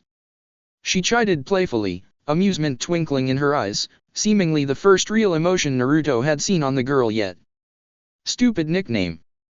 Naruto grumbled to himself before looking up, shoving away his mild irritation. But that's me, what about you? You seem, well, better than the last time I saw you. Fu's expression soured for only a fraction of a second before it returned to a more resigned look. Yeah, I soldiered through, got some respect when I became Chunin, worked my ass off to become a Jonin, and now here I am. She raised her arms out to either side and looked down at the village, her voice raised slightly, a halfway respectable member of society. There was a touch or resentment in her voice that Naruto decided not to touch on, only to find there was no need as the verdette turned back to him with a tired kind of smile. Hey, I'm even a proctor for this year's Chunin exams, so how's that? Her upbeat, if not slightly forced comment earned a small smile from the redhead. That's great. He turned his head down to look at the village as she had been doing. I hear stories, you know, about the others. They seem rather mixed, from outright scorn to village-wide praise and everywhere in between. He smiled softly as he turned back, surprising Fu with the sincerity in his expression. There's so few of us out there, we gotta look out for one another, right? I'm glad to know you're at least doing okay, you were the first other Jinchuriki I met. Fu nodded at that. Yeah, you're the same for me. She chuckled humorlessly, however the turn in conversation seemed inevitable. You know, before that I really did think it was hopeless, that nothing was ever going to change. She sighed before forcing a smile onto her features. But meeting you gave me a little hope, seeing how your teammates didn't flinch away from you or glare at you behind your back. It made me think that if I worked hard enough that I could have the same. Naruto frowned at seeing just how fake that smile really was. It didn't reach her eyes at all, not like before when genuine amusement sparkled in their orange depths. And? He asked cautiously, only to get another tired smile. Village-wide praise. Fu asked suddenly, her expression becoming curious as she blatantly moved the conversation onwards and away from the touchy subject. Naruto sighed internally before smirking. Kumo. The girl just looked up with her mouth forming a small O before looking back down, both lapsing into silence again. It awkwardly continued for around a minute with Fu shifting restlessly and Naruto tapping his fingers on the branch. So, you're a proctor for the exams. Naruto finally ventured, getting anxious with the silence that was only broken by the rustling of leaves above them and little else. Fu managed to look back up, apparently sorting out her emotions to the point where her forced smile looked almost genuine again. Yup, why? You worried about your kitties? She teased, easing back into the conversation without problem. Naruto didn't want to think about how much practice it would have taken her to make it seem that easy. Nah, I trained them well and trust them enough, but never hurts to be safe, you know. He shot back truthfully, feeling oddly open around the younger min-haired girl. Well, you've got nothing to worry about in the first round, I suppose. Fu mused quietly, glancing across at the academy building not too far away that Naruto had to agree had the vilest shade of green adorning its roof. The candidates all walk into a room, expecting a test. It's easy enough and even most academy graduates would be able to finish it. Naruto raised an eyebrow, wondering what the catch was. The first exam always had a catch. He knew he was right when Fu smirked, obviously enjoying his inquisitive look. Before the test starts they'll be told they're allowed to leave the room at any point if they feel they are unable to continue. Her smirk only grew. There's actually a genjutsu on the room though. If the candidate manages to break it they'll see the paper is actually blank, with instructions on the back that asks them to leave the room to complete the test. Fu continued, the smile now positively devious. However, Naruto couldn't see the problem. Most genin could break one illusion without too much trouble. However, Fu wasn't done, it seemed. The kicker is the fact that the genjutsu is double-layered. Anybody who leaves the room automatically fails. However, if they manage to break both illusions they'll find a second set of instructions asking them to leave their test blank and wait until it's over. She turned to him with a bright grin. Pretty smart, huh? The verdette exclaimed, her legs freely swinging again. She frowned when Naruto shrugged. He knew Ibiki would call the method soft or some such, likely not enough psychological torture for the man. Seems a bit weighted in favor of genjutsu users. He chuckled softly, although I think my team has a rather unfair advantage what with Sasuke's Sharingan. That was, if the boy decided to activate them, he would instantly be able to see through both genjutsu. Fu shrugged at the criticism, obviously not too concerned. Well, Taki's rather proud of our genjutsu, we have to get an edge in somewhere, plus it's a pretty important skill for a chunin to have. Doesn't matter how good you are at fighting if you're gonna have your throat slit by the first illusionist you come across. She shot back, earning an agreeing nod from the redhead. He couldn't exactly argue what with being a teammate of two Uchiha for so long. He knew just how dangerous genjutsu could really be. But, we leave enough clues that something's wrong for observational people to notice, like a few of the proctor's flak jackets are the wrong color or the weather in the windows doesn't quite match up. She added in quickly. Plus, only one member of the team needs to pass for the rest to, as long as one of the others doesn't get themselves disqualified. What if one of the candidates just doesn't write anything, even without noticing the genjutsu? Naruto asked curiously, causing Fu to look at him rather strangely. What are the chances of that happening? You'd have to be some kind of damn lucky idiot to blindly get through that way. Fu shot back, still staring at him oddly and wondering where that came from. Naruto just chuckled sheepishly, he wasn't even sure why the thought occurred to him either. Yeah, well. Seems like it would weed quite a few out to begin with. Naruto commented with an amused smile, the more he listened the more he thought the test was something Ibiki would actually approve of. It was devious, brutal, and unforgiving, not to mention having a solid backing in the skills chunin would need an enough edge to give Taki the advantage. After all, the minor villages couldn't afford to be quite as impartial as the larger villages' tests. Yeah, well, in the nicest terms. Taki doesn't really want people sticking around too long. Really, they want the chunin exams over with as soon as possible. Did I mention their paranoid dash? Nutters that'd bite their tongue off? Yeah, you might have mentioned it. Naruto interrupted with a smirk, getting Fu to hit him lightly on the arm again. Cheeky. She chided with a smile of her own as the two lapsed into a far more comfortable silence this time. So if you're a proctor, how come you're not down at the academy? Naruto finally asked after a good 30 seconds of quiet thought. It seemed to catch Fu off guard as she looked up quizzically for a moment. Oh, I'm the proctor for the second exam. She looked up at the sky for a moment and squinted before smirking. I'm not up for another 10 minutes.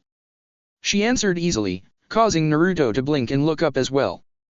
You can tell the time from the sky? How? It was all rather disorienting for him, not having the sun as a reference. Everyone in Taki can sooner or later, it's just one of those things you get used to. The sky gets lighter then darker over the day without changing all that much, so you can estimate the time from it. I swear though, old man Shivero can tell what time it is to the minute, it's freaky. She shuddered in an exaggerated manner at the thought. Naruto knew Shivero was the current leader of Taki, seeing as the minor villages did not have leaders with kage status. The only one that had ever come close was a Megakure, with Sanshou no Hanzo. So what do you do as proctor?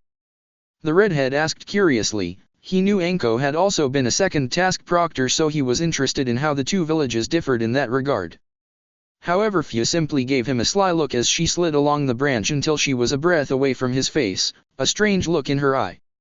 Why, Namikaze-san, you wouldn't be trying to get hints out of poor little me just to pass along to your team, would you? She asked in a decidedly sultry voice, her eyes half-lidded to hide the playful sparkle that had taken up residence there. Naruto was unperturbed though, far too used to Anko's little pranks to be affected by a girl he barely knew. And what if I am? Naruto asked right back, his voice taking on a similar tone as he closed the distance between them even further to the point where their bodies could have held a magazine between them. Ah! Fu turned a rather amusing shade of red, made more impressive by her already dark skin tone, stuttering suddenly as she jerked back. She was obviously not expecting her little trick to be turned on her so easily, and Naruto could almost see the steam coming from her ears. Her mouth opened and closed like a fish on dry land for a few moments before Naruto let up with his look and let out a soft chuckle. Sorry about that, I couldn't resist. He didn't look particularly sorry with his features twisted into an expression of visible amusement. Really, Fia should have picked her target better than to go for someone like him. After all he had to deal with his fan club as a kid, Anko growing up and even Ami, as corrupt as his girlfriend was trying to make her lately. But I am kind of interested in how the exams differ village to village. After all he had only ever had to participate in one and watched another, both were in Konoha. Yeah, right. Fia seemed to latch onto the shift in conversation like a lifeline, gratefully accepting the moment to reaffirm her features and collect herself. Well, you know it wouldn't make much of a difference anyway as you can't see your students between the first and second task anyway. Fia finally managed to get out, her face losing its rosy hue as her emotions were wrangled back under her control. This would be Taki trying to get them over with as soon as possible then. Naruto offered helpfully to keep the conversation going. Fia nodded quickly and gratefully, a smile returning to her face as she got over her previous shock.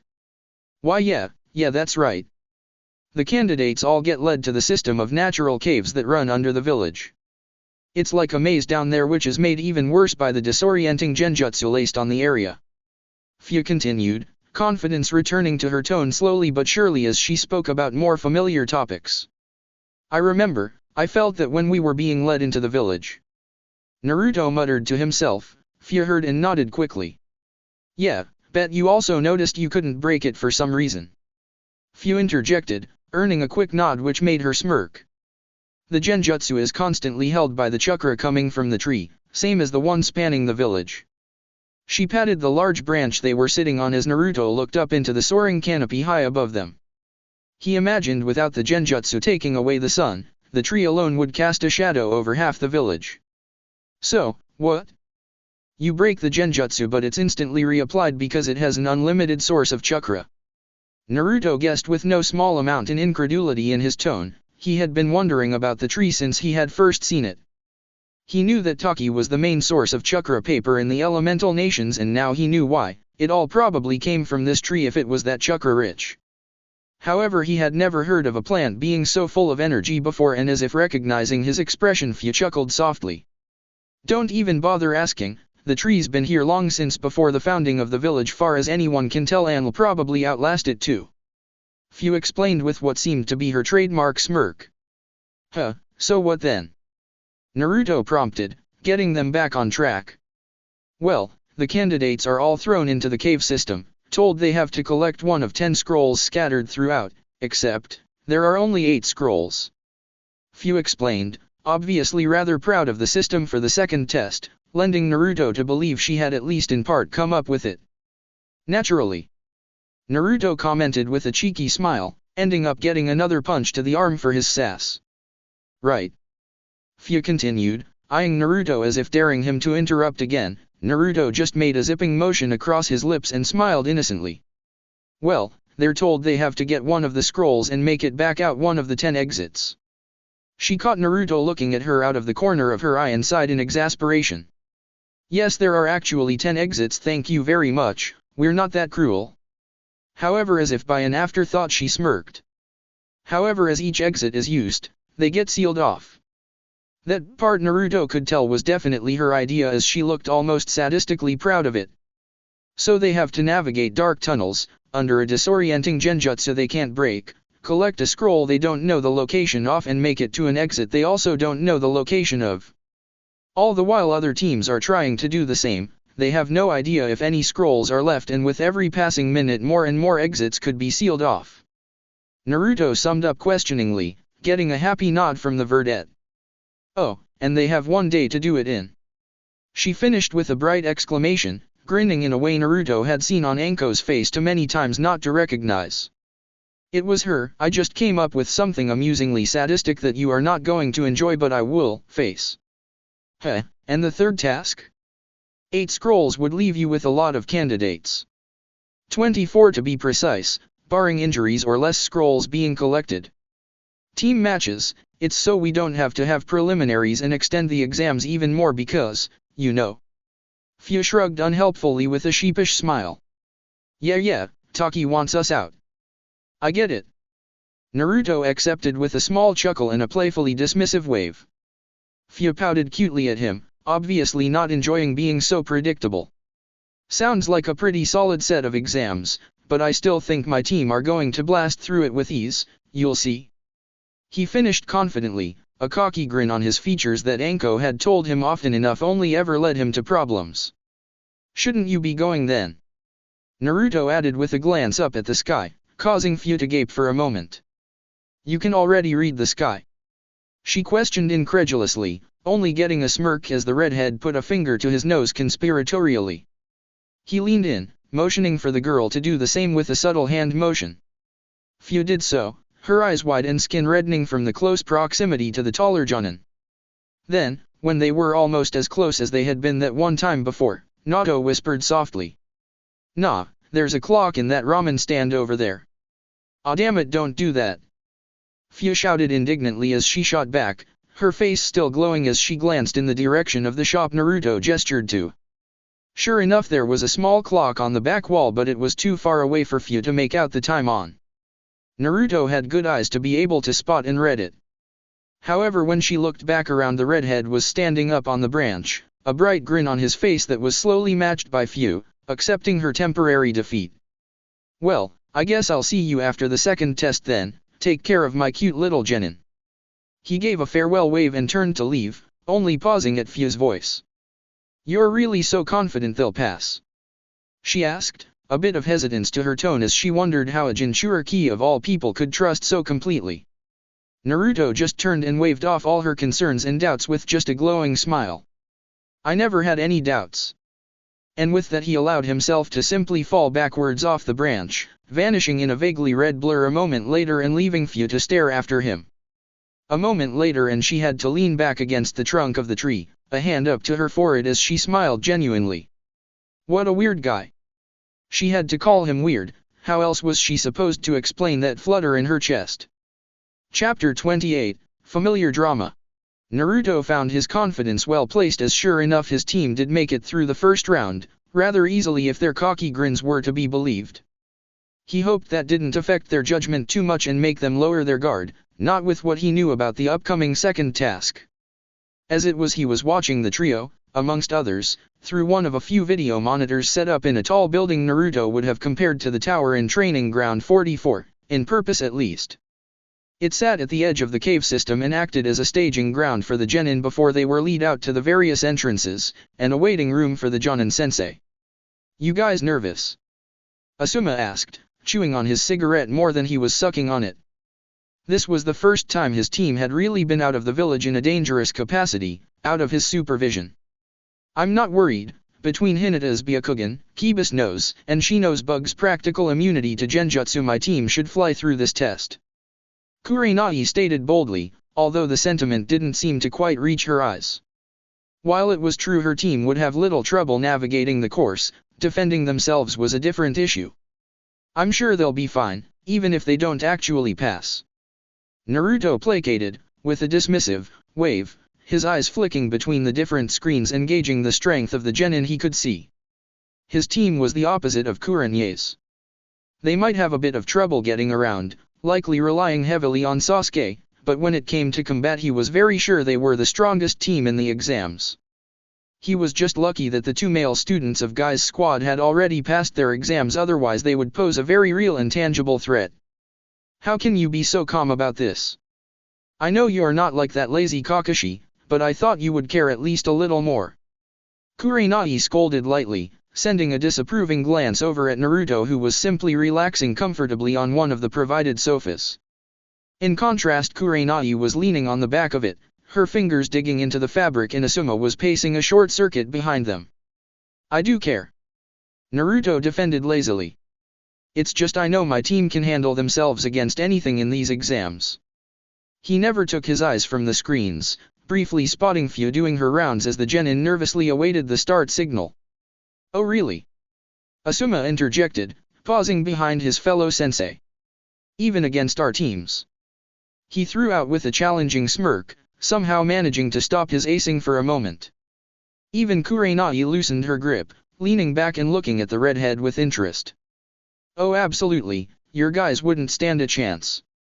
Naruto shot back without even having to look around. It didn't stop the two from seeing his cocky smirk though. Oh really? Care to bet on that? Asuma challenged with a smirk, walking over from his pacing spot to stand just behind the redhead. Say, if my team make it further than your two, you guys have to pick up on the next 5 checks when I take Chuji out for barbecue. Naruto snorted into his hand while Kurene's lips curled up. Sounds fair. The woman admitted, moving her hands like a set of scales and bobbing her head slightly. But when my team wins, you both have to attend the Hyuga's next tea ceremony. Both men's eyebrows raised at that before they shuddered slightly. The Hyuga's infamous tea ceremonies were notorious for both lasting hours at a time, and being the most dry, boring affairs imaginable. However, in Naruto's mind it at least made his terms justifiable. Okay, but when my team wins, and they will? Naruto started, looking around at both the Jonin and grinning. You two have to teach each of my genin a technique they wouldn't be able to find in the library. He challenged with his eyebrow raised tauntingly, watching as both of his fellow sensei faltered before grumbling to themselves and nodding slowly. Good, maybe that would finally get Sasuke off his back for a while and get Sakura some much-needed genjutsu. With that, Kurenai and Asuma moved around the couch before joining Naruto on either side, the tension in the air dispersed by the friendly banter. I almost wish we had some snacks or something. Kurenai started up, settling into the seat before glancing up at the screen that showed her team. Shino and Hinata stood still, arms crossed and waiting for the task to begin silently. Kiba on the other hand was bouncing around excitedly and looked as though he couldn't shut up. It was a good thing the monitors lacked sound. I could go out and get some, it'd only take me a moment. Naruto offered helpfully, only to have Asuma and Kurenai stare at him strangely. What? He looked down, as if to check if he had something on his flak jacket. Did you know? Asuma began awkwardly, his eyes glancing around at the Taki Jonin in the room before he gestured to Naruto's kunai pouch. Naruto raised an eyebrow but caught on to what he was saying. Oh, no, I'm not that inconsiderate, they're allies after all. I wouldn't just go around placing hydration markers where I liked, it's betraying their trust. He shot back, but in a hushed whisper that still sounded conversational. No need to go and make the indigenous shinobi suspicious or anything. I'd just run out, I'm still pretty fast without it, you know. He added, winking at Kurenai as Asuma rubbed his arm from a phantom pain. Yeah, I remember. The grizzled smoker replied with a hint of irritation. In one of their little Jonin get-togethers the man had challenged Naruto to a spar after a particularly cocky outburst from the redhead. The only condition was that Naruto not use his hydration. According to Asuma it was a broken and unwholesomely unfair technique. He had agreed, and one high-speed thrashing later Asuma had reluctantly admitted that maybe Naruto's boast wasn't just that. But I don't think you should all the same. Kurenai amended, glancing across the room and drawing her fellow sensei's eyes along with her. There's a Taki sensei that's been eyeing your spot, I think she'd take it if you leave. Both men leaned forward and sure enough spotted a young female Jonin, around Kurene's age, looking at Naruto. However, when she realized she had been caught staring she blushed and looked away, suddenly finding what was out the window incredibly interested. Asuma let out a guffaw as he leaned back, patting Naruto on the back even as Kurenai leveled a withering glare at him for reasons she didn't fully understand. Oh yeah, his spot is what she's interested in, all right. The man forced out between chuckles, wiping away an invisible tear with a content sigh. Naruto simply leaned back into the sofa again, a slight, unnoticeable dusting of pink on his cheeks. Nobody tell Anko about this. He stated quickly, not quite pleading, but his tone wasn't friendly either. Or what? Asuma challenged, crossing his arms over his chest with a smirk. Or I'll tell your brother how often you've really been smoking. Naruto shot back quickly, causing Asuma to immediately pale. His brother was not the one he was frightened of though, the man wasn't even an active shinobi anymore. His brother's wife on the other hand, it was enough to say the thought made him shiver. How do you even know my brother? Asuma shot back.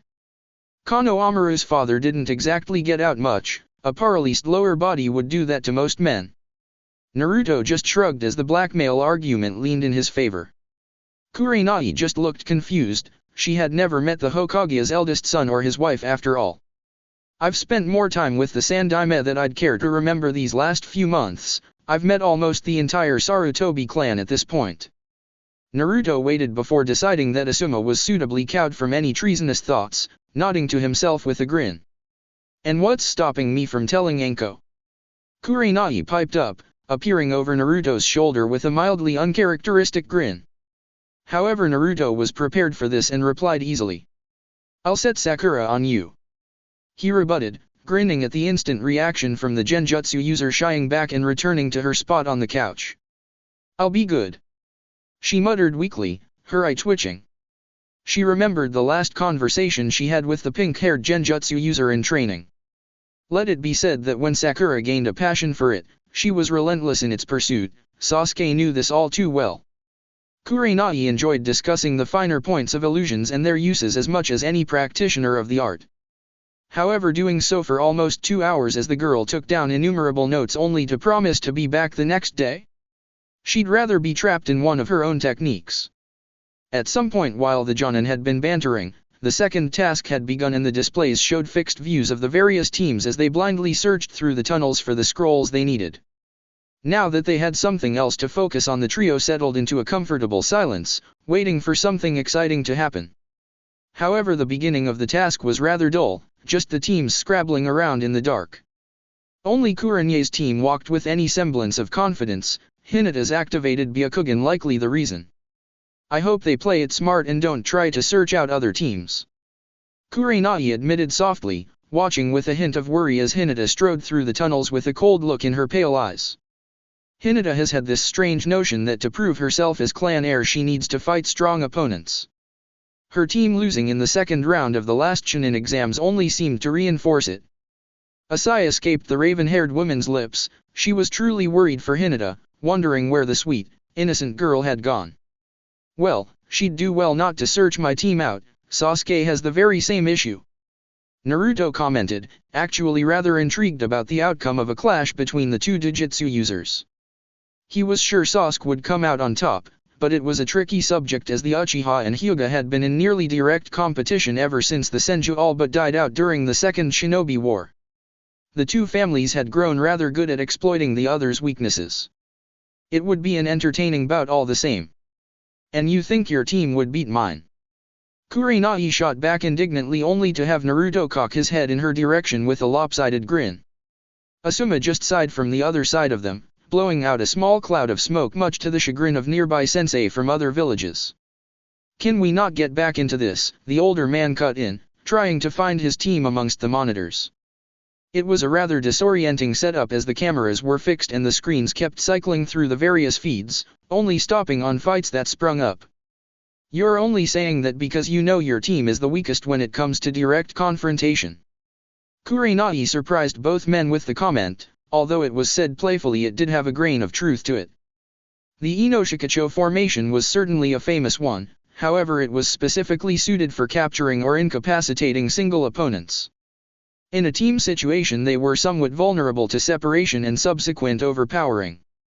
Asuma simply grumbled something under his breath and focused on the screens, not dignifying the jab with a response. Heh, good one. Naruto grinned at Kurenai, getting a mischievous smile back that wouldn't have looked out of place on Anko's features. And you can talk? Each of my students are well suited to dealing with yours in a straight-up fight, you know. Shino's Kikai would be practically immune to Sakura's Genjutsu, Kiba's speed and claws would be more than able to deal with whatever swordplay you've managed to teach Ami in a single year, and I still maintain Hinata would be able to match Sasuke with little difficulty. She was Kunoichi of the year for a reason. Kurenai argued resolutely, crossing her arms under her chest and smirking challengingly. Well, if they were smart, which I know they are. At least when Sasuke actually kept his head on and didn't let someone goad him into frustration, but he left that unvoiced, they'll know not to attack so straightforwardly. He finished with an infuriatingly calm, but still cocky smile. The Taki-sensei that had been sending discreet glances his way for the past few minutes nearly fell over as the arm she had been resting on slipped out from under her, a hint of drool on her lips. So how would they attack? Kurenai pried unsuccessfully as Naruto simply gave her a conspiratorial wink, tapping his nose and turning back to the screens. How can you be so insufferably cocky all the time? Kurenai vented, wanting to pull out her hair. Had the Yondaime been this way too, or did Naruto get this from his mother? Kurenai suspected the latter given the stories she had heard about a certain red-hot habanero. Naruto shrugged, motioning to a specific screen with a lazy flick of his wrist. That's how. He replied casually. Kurenai looked up to the screen only to see Team 7 standing around looking at the scroll in their possession. Nearby, either tied up or knocked unconscious, a team from Omegaku lay on the ground of the tunnel. The team seemed to be discussing something, but the lack of audio prevented the Jonin from listening in. Whatever they were saying, Ami seemed rather happy about it while Sasuke was smirking, flipping the scroll in his hand. None of the team's members had so much as a scratch on them, even though the walls of the tunnel showed signs of a fight. That doesn't mean anything, Kurenai stated defensively, a mildly childish pout tugging at her lips that only her naturally dignified nature prevented from showing through. My team simply started further away from any scrolls. It baffled her that Hinata, with the Byakugan, couldn't find a scroll as quickly as Team 7. She vehemently argued that it was just dumb luck, in her head of course. She didn't want to actually irritate Naruto. Despite his cocky, friendly nature, he frightened her just a little. It was a bit irrational when he had been nothing but kind, but she had heard about his time in Umbu. He had been given that nickname for a reason. Sure, keep telling yourself that. Naruto grunted as he jerked forward off the couch with a flourish, quickly flashing a grin at the two Jonin. I have a team to go greet and congratulate. And with that he strode from the tower, a bright grin on his face as he ignored the other Jonin sensei scowling at him around the room.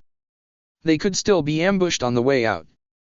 Kurenai called only to have Naruto wave at her cheekily, still striding away. You wish. And then he was gone, a swagger in his step that was just uniquely his. Kurenai turned back around, practically glaring at the screens as her fingers dug into the Seiyushians before she let out a muffled sea of frustration. He's so damn insufferable. She growled out through gritted teeth, only to have Asuma chuckle carelessly to her side. And yet you stick around him. Suddenly the full force of her glare was on him, instantly shutting him up. True to prediction, Team 7 made it out of the tunnels relatively unscathed, relatively because they had been ambushed on the way out, 3 times in fact. Other teams had the idea of staking out the exits once they found them to capture teams on the way out, who naturally would have scrolls and would be tired from fighting. A good plan in theory, in practice not so much. It was rather predictable and the tunnels didn't exactly offer a lot of hiding places, making ambushes work in both directions. He was rather proud that his team hadn't humored the idea. There was always the chance of another team deciding upon the same plan, forcing them to fight for the entrance. They weren't the first team out, apparently that honor belonged to a team from Kirigakure, notably the first team Kirigakure had ever sent to the Chunin exams. It was a rather historic moment all things considered, and the 3 young genin from the mist weren't disappointing. There was also the fact a certain Yuki happened to be a part of the team, something Naruto was sure Ami was excited over, and would be excellent teasing material. Somebody had to balance out all that overconfidence Anko was instilling in the girl. However, his team were by no means the last, coming out of the tunnels 3rd overall, getting stalled quite a bit on their way out. However, much to Naruto's satisfaction and his voiced pride, they had beaten any other team from Konoha out. He had naturally congratulated his team upon their arrival, ragged-looking as they were, and swiftly took them out for some victory ramen. It wasn't as good as the stuff he could make at home, but it was still a nice meal. Much banter was exchanged. The next task of the exams wasn't scheduled for the next day, so he urged his team to rest and enjoy the downtime. They would need to be fully prepared for the team matches to come. Kurenai's team made it through, right after his own in fact. With Hinata's Byakugan they had easily skirted any potential ambushes. Somehow, as improbable as their skill set would allow you to believe, Asuma's team also made it through. That wasn't to say Naruto thought badly of the Smokers trio, however their skills, both individual and as a team, didn't exactly lend themselves to such retrieval-esque scenarios. When asked what exactly they had done to get through, Asuma had been frustratingly tight-lipped, citing revenge for Naruto's earlier cockiness. In any case, the rest of the day passed smoothly, with the team getting in some last-minute light training from Naruto amongst various pointers. He expected them to be the ones to scope out their potential opponents, but it didn't hurt to give them some pointers where they really needed them. After all, he had talked a big game, now he needed to help them smash the competition and see it through. He still felt confident in himself, but as he made the walk towards the amphitheater-like stadium Taki was using to hold the final task, a little apprehension crept into his thoughts. He couldn't even ease them with his usual teasing of his team. They had been collected early in the morning by a Taki-chanin to ensure that no participant would be late to the exam.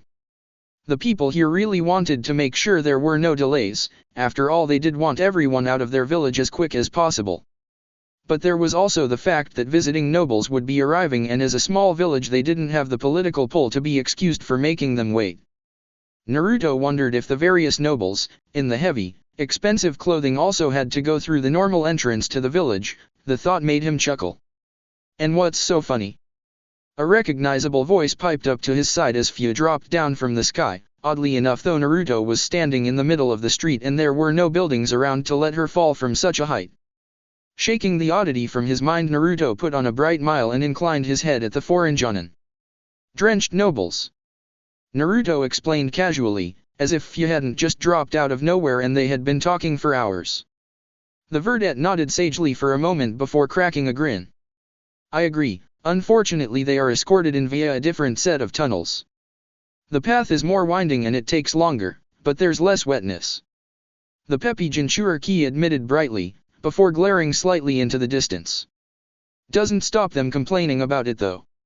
She grumbled under her breath, causing Naruto to chuckle and her smile to return in turn. Yeah, well, what are you good to do? Merchants peddle, fishermen fish, shinobi fight and nobles complain. These are the facts of our world. Naruto explained in a voice of mock condescension, as though he were some aged scholar trying to get his point across for the 1000th time. The act didn't last long before both Jinchuriki began to laugh, drawing a few untoward eyes in their direction. It seemed people didn't take too kindly to their resident demon container consorting with a foreign shinobi, especially if they actually recognized the redhead. You're alright, Naruto-kun. Fu admitted through a contented sigh, punching him lightly on the arm in jest. However, the redhead only raised an eyebrow, his smirk overtaking his features. Oh, it's Naruto-kun now, Fu-chan. The jonin stressed playfully, enjoying seeing Fu's caramel cheeks turn a sudden and bright shade of red. Well. Her eyes twitched violently as she looked away, hand twitching up to her chest before she forced it to stay down. Why, yeah, it is. She yelled suddenly, swiveling on Naruto and staring him in the eye as if daring him to say anything else. You got a problem with it? She challenged, hands coming up to cross under her chest, and not just because she was afraid of what they might do otherwise. Nope, not at all. Nope, not at all. Naruto admitted cheerfully. If he noticed Fu's distress, he didn't act like it, turning back to the street and continuing his low walk to the stadium. The third task wasn't scheduled to begin for another 20 minutes anyway. The two lapsed into a semi-awkward silence after that as the wound through familiar and unfamiliar streets, for Fu and Naruto respectively. The verdette trailed slightly behind him, fumbling with her hands and looking as though she were struggling to say something. Fu. Naruto finally spoke up, not looking around but bringing his hands up behind his head in a relaxed manner. The teen's head immediately shot up, her eyes wide at the sudden and unexpected acknowledgement. Yeah. She fumbled awkwardly before mentally slapping herself. What's up with you? Naruto asked seriously, finally turning to reveal two genuinely concerned violet eyes, boring into Fu like he could see right through her. The white-clad Jinchuriki froze on the spot, orange eyes going wide for a moment as her surprise caused her usual emotional mask to slip. It was only brief though, and she was able to recollect herself in a flash, smiling distractingly. I'm fine, what's up with you? She shot back, adding a lacing of sultry undertones to her voice in an attempt to divert the conversation. The redhead stared for a moment before giving her an odd smile. His eyes were indecipherable to the girl that was usually so good at gauging people's intentions. Figures that the one person immune to her gaze was someone in the same situation as her. Naruto turned away, continuing his walk as they lapsed back into silence. It didn't last long. It's weird, isn't it? The redhead threw out, casually, looking around at the shops they were passing causally. That we really don't know each other too well, but I still feel a connection with you. Not noticing as Fu's eyes went owlishly wide, nodding almost to herself as she silently agreed with him. But we do. The verdette blurted out, clasping her hands to her mouth as if she could take the words back as soon as she realized her error. However, it was out, and she couldn't, so she smiled weakly and elaborated. We do know each other. She stressed intently, hands clasping together in front of her body as she skirted around until they were facing one another and she could look into his eyes. We're both Jinchuriki, we know each other better than anybody else could, because we understand. She whispered, not wanting the other people passing them by on the way to the stadium to overhear. You shouldn't be so quick to give up on people, Fu. Naruto urged softly, his eyes gaining a saddened, downward look. Just because we are what we are, doesn't mean that we are the only people we can let in. He smiled, it was small but it was real, and that was more Fu could say for most of her expressions. If you just allow yourself to trust someone, I'm sure you can find anything you're looking for. He noticed Fu looked increasingly conflicted as he spoke, culminating in her hands clenched tightly by her side, her eyes trembling slightly as she waited for him to finish. But I do, and I have. She protested quickly, taking a step closer as Naruto cocked his head to the side. But then Naruto started, only to have anything he might have said lost to the wind as Fu suddenly launched forward, pressing her lips up against his and throwing her arms around his shoulders. She stayed like that for a few agonizing seconds, moving her lips in what she hoped was a passionate way. She was rather inexperienced at this. However, even with her lack of knowledge when it came to kisses, she was able to notice that Naruto was not kissing her back. In fact, he was just frozen there, eyes wide in shock. I'm sorry. Fu blurted as she jumped back, bowing quickly a few times in succession to hide the red flush that had overtaken her features. Naruto was still standing rigidly in a daze, unresponsive until Fu uttered her seventh apology. I'm sorry if I'm not very good, I mean, I've never, well, I don't know. The girl faltered at Naruto's lack of response. The redhead seemed troubled, his brow creasing into a frown as he looked down at her. However, it wasn't scolding, or irritated, he just seemed confused, as if his mind was connecting gears that just hadn't meshed before. Phew, He raised his hand only to pause, looking at it as though it held the answers he was trying to express. The verdette simply lowered her head, already hearing the rejection in the older teen's voice. Oh. She wasn't quite sure what to say. She hadn't honestly expected this, or at least, she hadn't really though anything. She had simply acted without a fleeting thought for the consequences, or possible reactions Naruto might have had. She had allowed herself to be hopeful, and now it felt like there was a heavy weight pressing down on her chest. I see. She muttered, taking another step back, her mouth opening again only for a half-strangled noise to emerge, her lips moving like a beached fish. Is it because of how I look? She started, fumbling her words a little as her hands ringed anxiously. She felt so awkward at the moment, so stupid. No. Naruto immediately blurted, apparently just finding his voice. I mean, you're very cute. He continued, only to wince at the girl's reaction. That might not have been the best thing to say. Then is it because I'm younger? She tried again, only to have Naruto immediately shake his head, waving his arms in denial.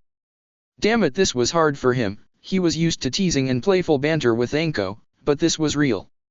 This girl had legitimately opened herself up to him, and now he had to stand here and crush that. There was really no easy way to do such a cold thing. No. He replied again, his voice now carrying a rather defeated twinge as he simply resigned himself to the task.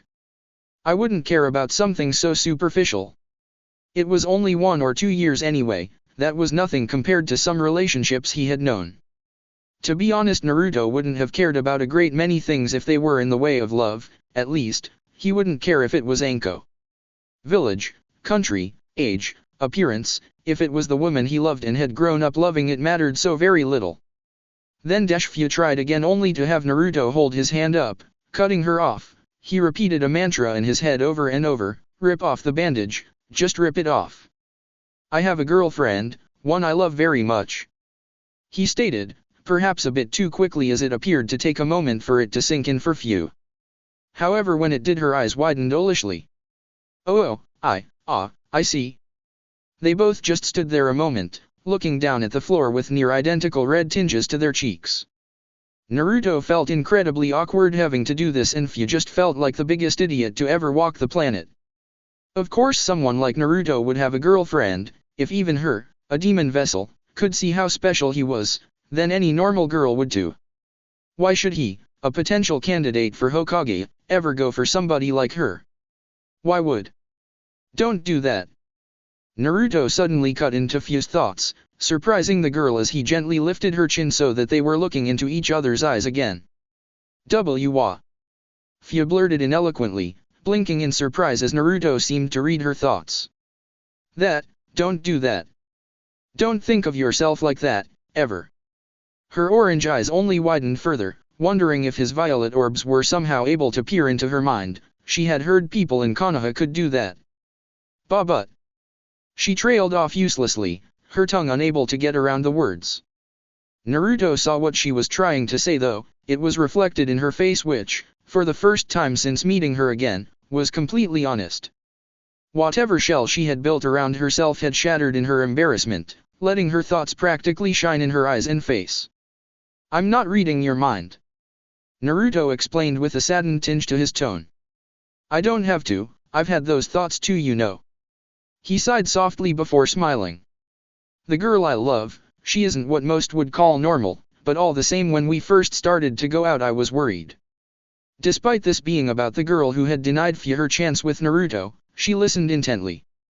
"I feared for what kind of life I would bring her into just by being associated with me. Do you want to know what happened?" Fu nodded quickly. She really did. The cute sight made Naruto's smile grow a little. "She punched me in the arm and told me to suck it up, stop worrying, that she could take care of herself and that my concern only meant the feelings were that much more real," he finished, causing Fu's yes to widen comically. But then. The verdette tried only to fumble the words again. "What I'm trying to say, Fu, is that just because you are a Jinchuriki, does not mean that you are different from everyone else." He poked her in the forehead playfully, smiling a true smile that seemed to actually get through to her. "You're human too, and one day someone will see that."